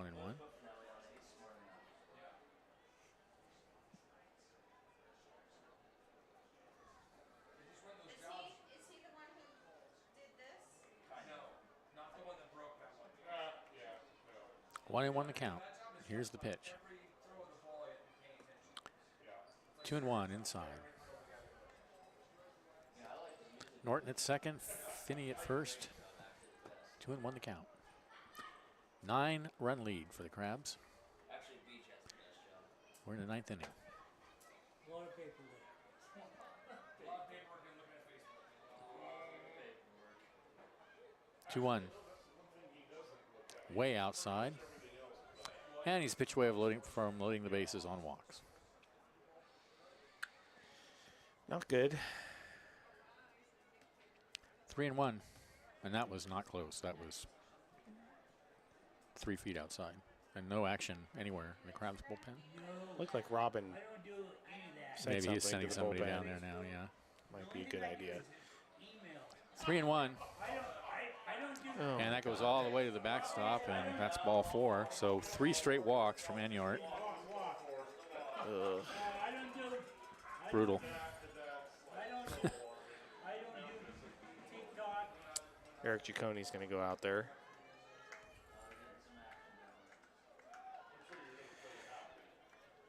I think what Eric is going to tell Adam Enyard is to throw the ball over the plate. I mean, again, it's the same thing that's happened all season. A lot of these pitches are not even close. They're not even like you say, they're not even competitive pitches. They're not even pitches that you might swing at just to get a chance to hit. And Robin is sending someone down to the bullpen now.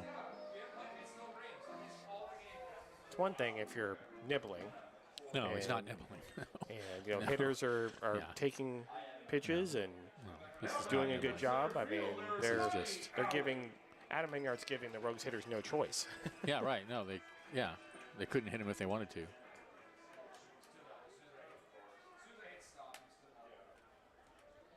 All right, bases loaded, nobody out.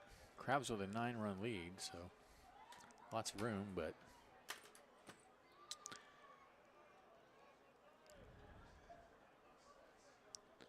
so here's Ali, and he takes a strike on the inside corner.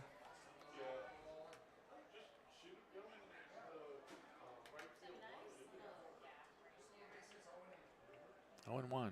Here's the pitch. Fouled up against the screen, and he's ahead now of Ali 0-2. Chris Ortiz on deck. He's 2 for 4 with 2 doubles.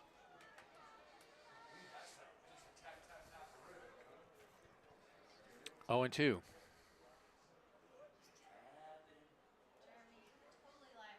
And the pitch. Line in the left field for a base hit. That's going to score a run.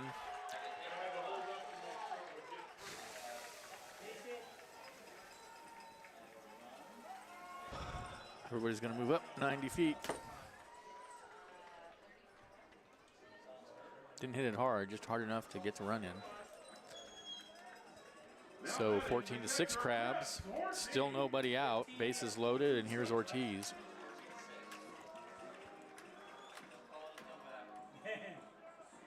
And whoever's out in the bullpen needs to bear down because this is not getting better. I think I heard 34, and if that's the case, that would be Spencer Jacobs. Oh, and here we go. This is Ortiz. Here's the pitch. Right down the middle with a fastball. 0-1.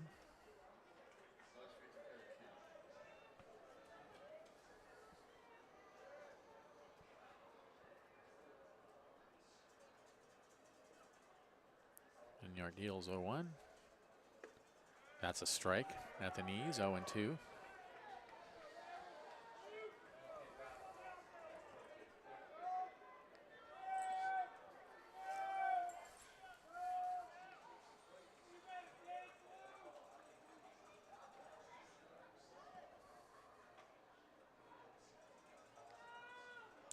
Now Enyart steps out and wants to have a conference.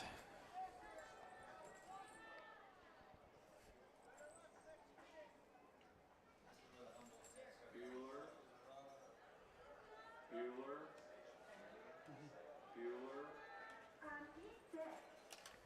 My best friend's sister's boyfriend's brother's girlfriend heard from this guy he knows his kid is going with the Golden Sock guys passed out at 31 Flavors last night. Okay, 0-2 the count to Ortiz. Bases loaded, nobody out. And the pitch. Low and outside, 1-2.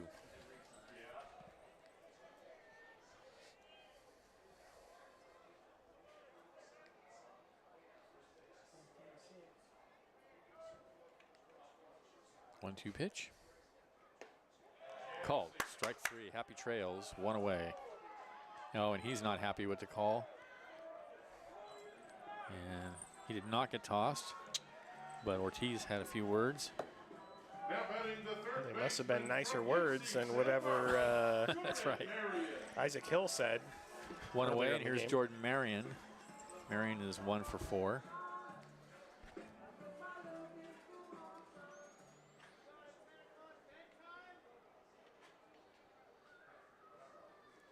And Enyart deals. Way outside. Nice grab by Forsythe there to keep that ball from going all the way to the backstop. That had wild pitch written all over it. 1-0.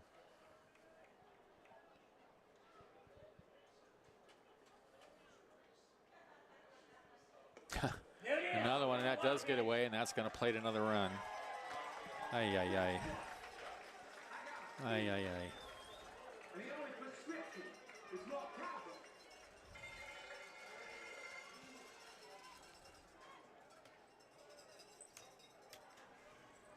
I didn't mean to push that. I meant to push cowbells, but I got so excited. 14-7. Crabs. Runners on second and third. 1 out. 2-0 the count to Marion. I think if he doesn't get this guy, then he's going to be out. 3-0. Ay, ay, ay. Well, we've seen it how many times this season, Liam? Too many. Way too many. 3-0. Ball 4.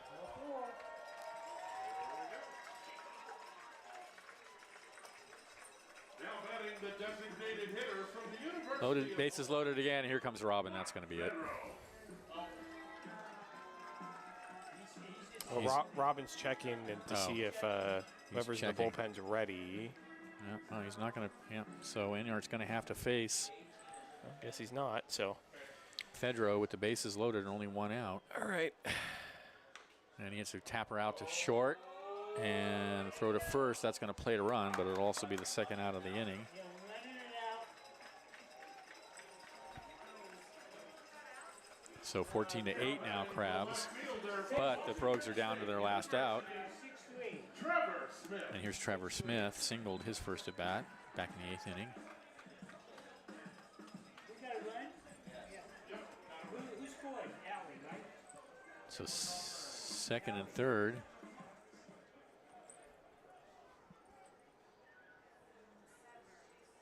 Wait a minute. Turn out. Here's the pitch. Yeah. And he takes a Allie's got fastball inside. Okay.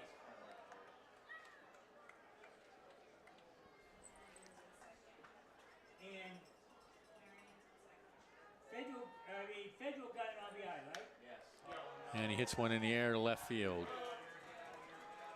Should end the game and does, mercifully. This inning comes to an end. 3 runs for the Rogues, but it's not enough as the Crabs win it 14-8. 14 runs, 14 hits, no errors for the Crabs. 8 runs, 13 hits, 2 errors for the Rogues. The Crabs sweep this mid-game series, a huge series, and the Crabs were clearly up to the task, Liam. They just battered this team. I mean, with the exception of this 9th inning, the Crabs are dominant. I mean, just the offense just exploded. 42 runs in 3 games. I mean, just incredible. Yeah. You know, just great incredible series. offense. Just relentless offense, continuing to get hits, work walks, just wear down the Rogues pitching. A huge 3-game sweep. Now that puts them 4 games clear in that second and final spot for the Pacific Empire League Championship Series. So long way to go, but the Crabs are in a great spot, and most importantly, they control their own destiny right now. That's right. Well, fans, it's been a lot of fun bringing you these 3 games on the road. We're anxious to get home and pick up where we left off tomorrow night at 7 o'clock. Till then, Benjamin Schaefer, Liam Warner, we'll see you back in Arcata.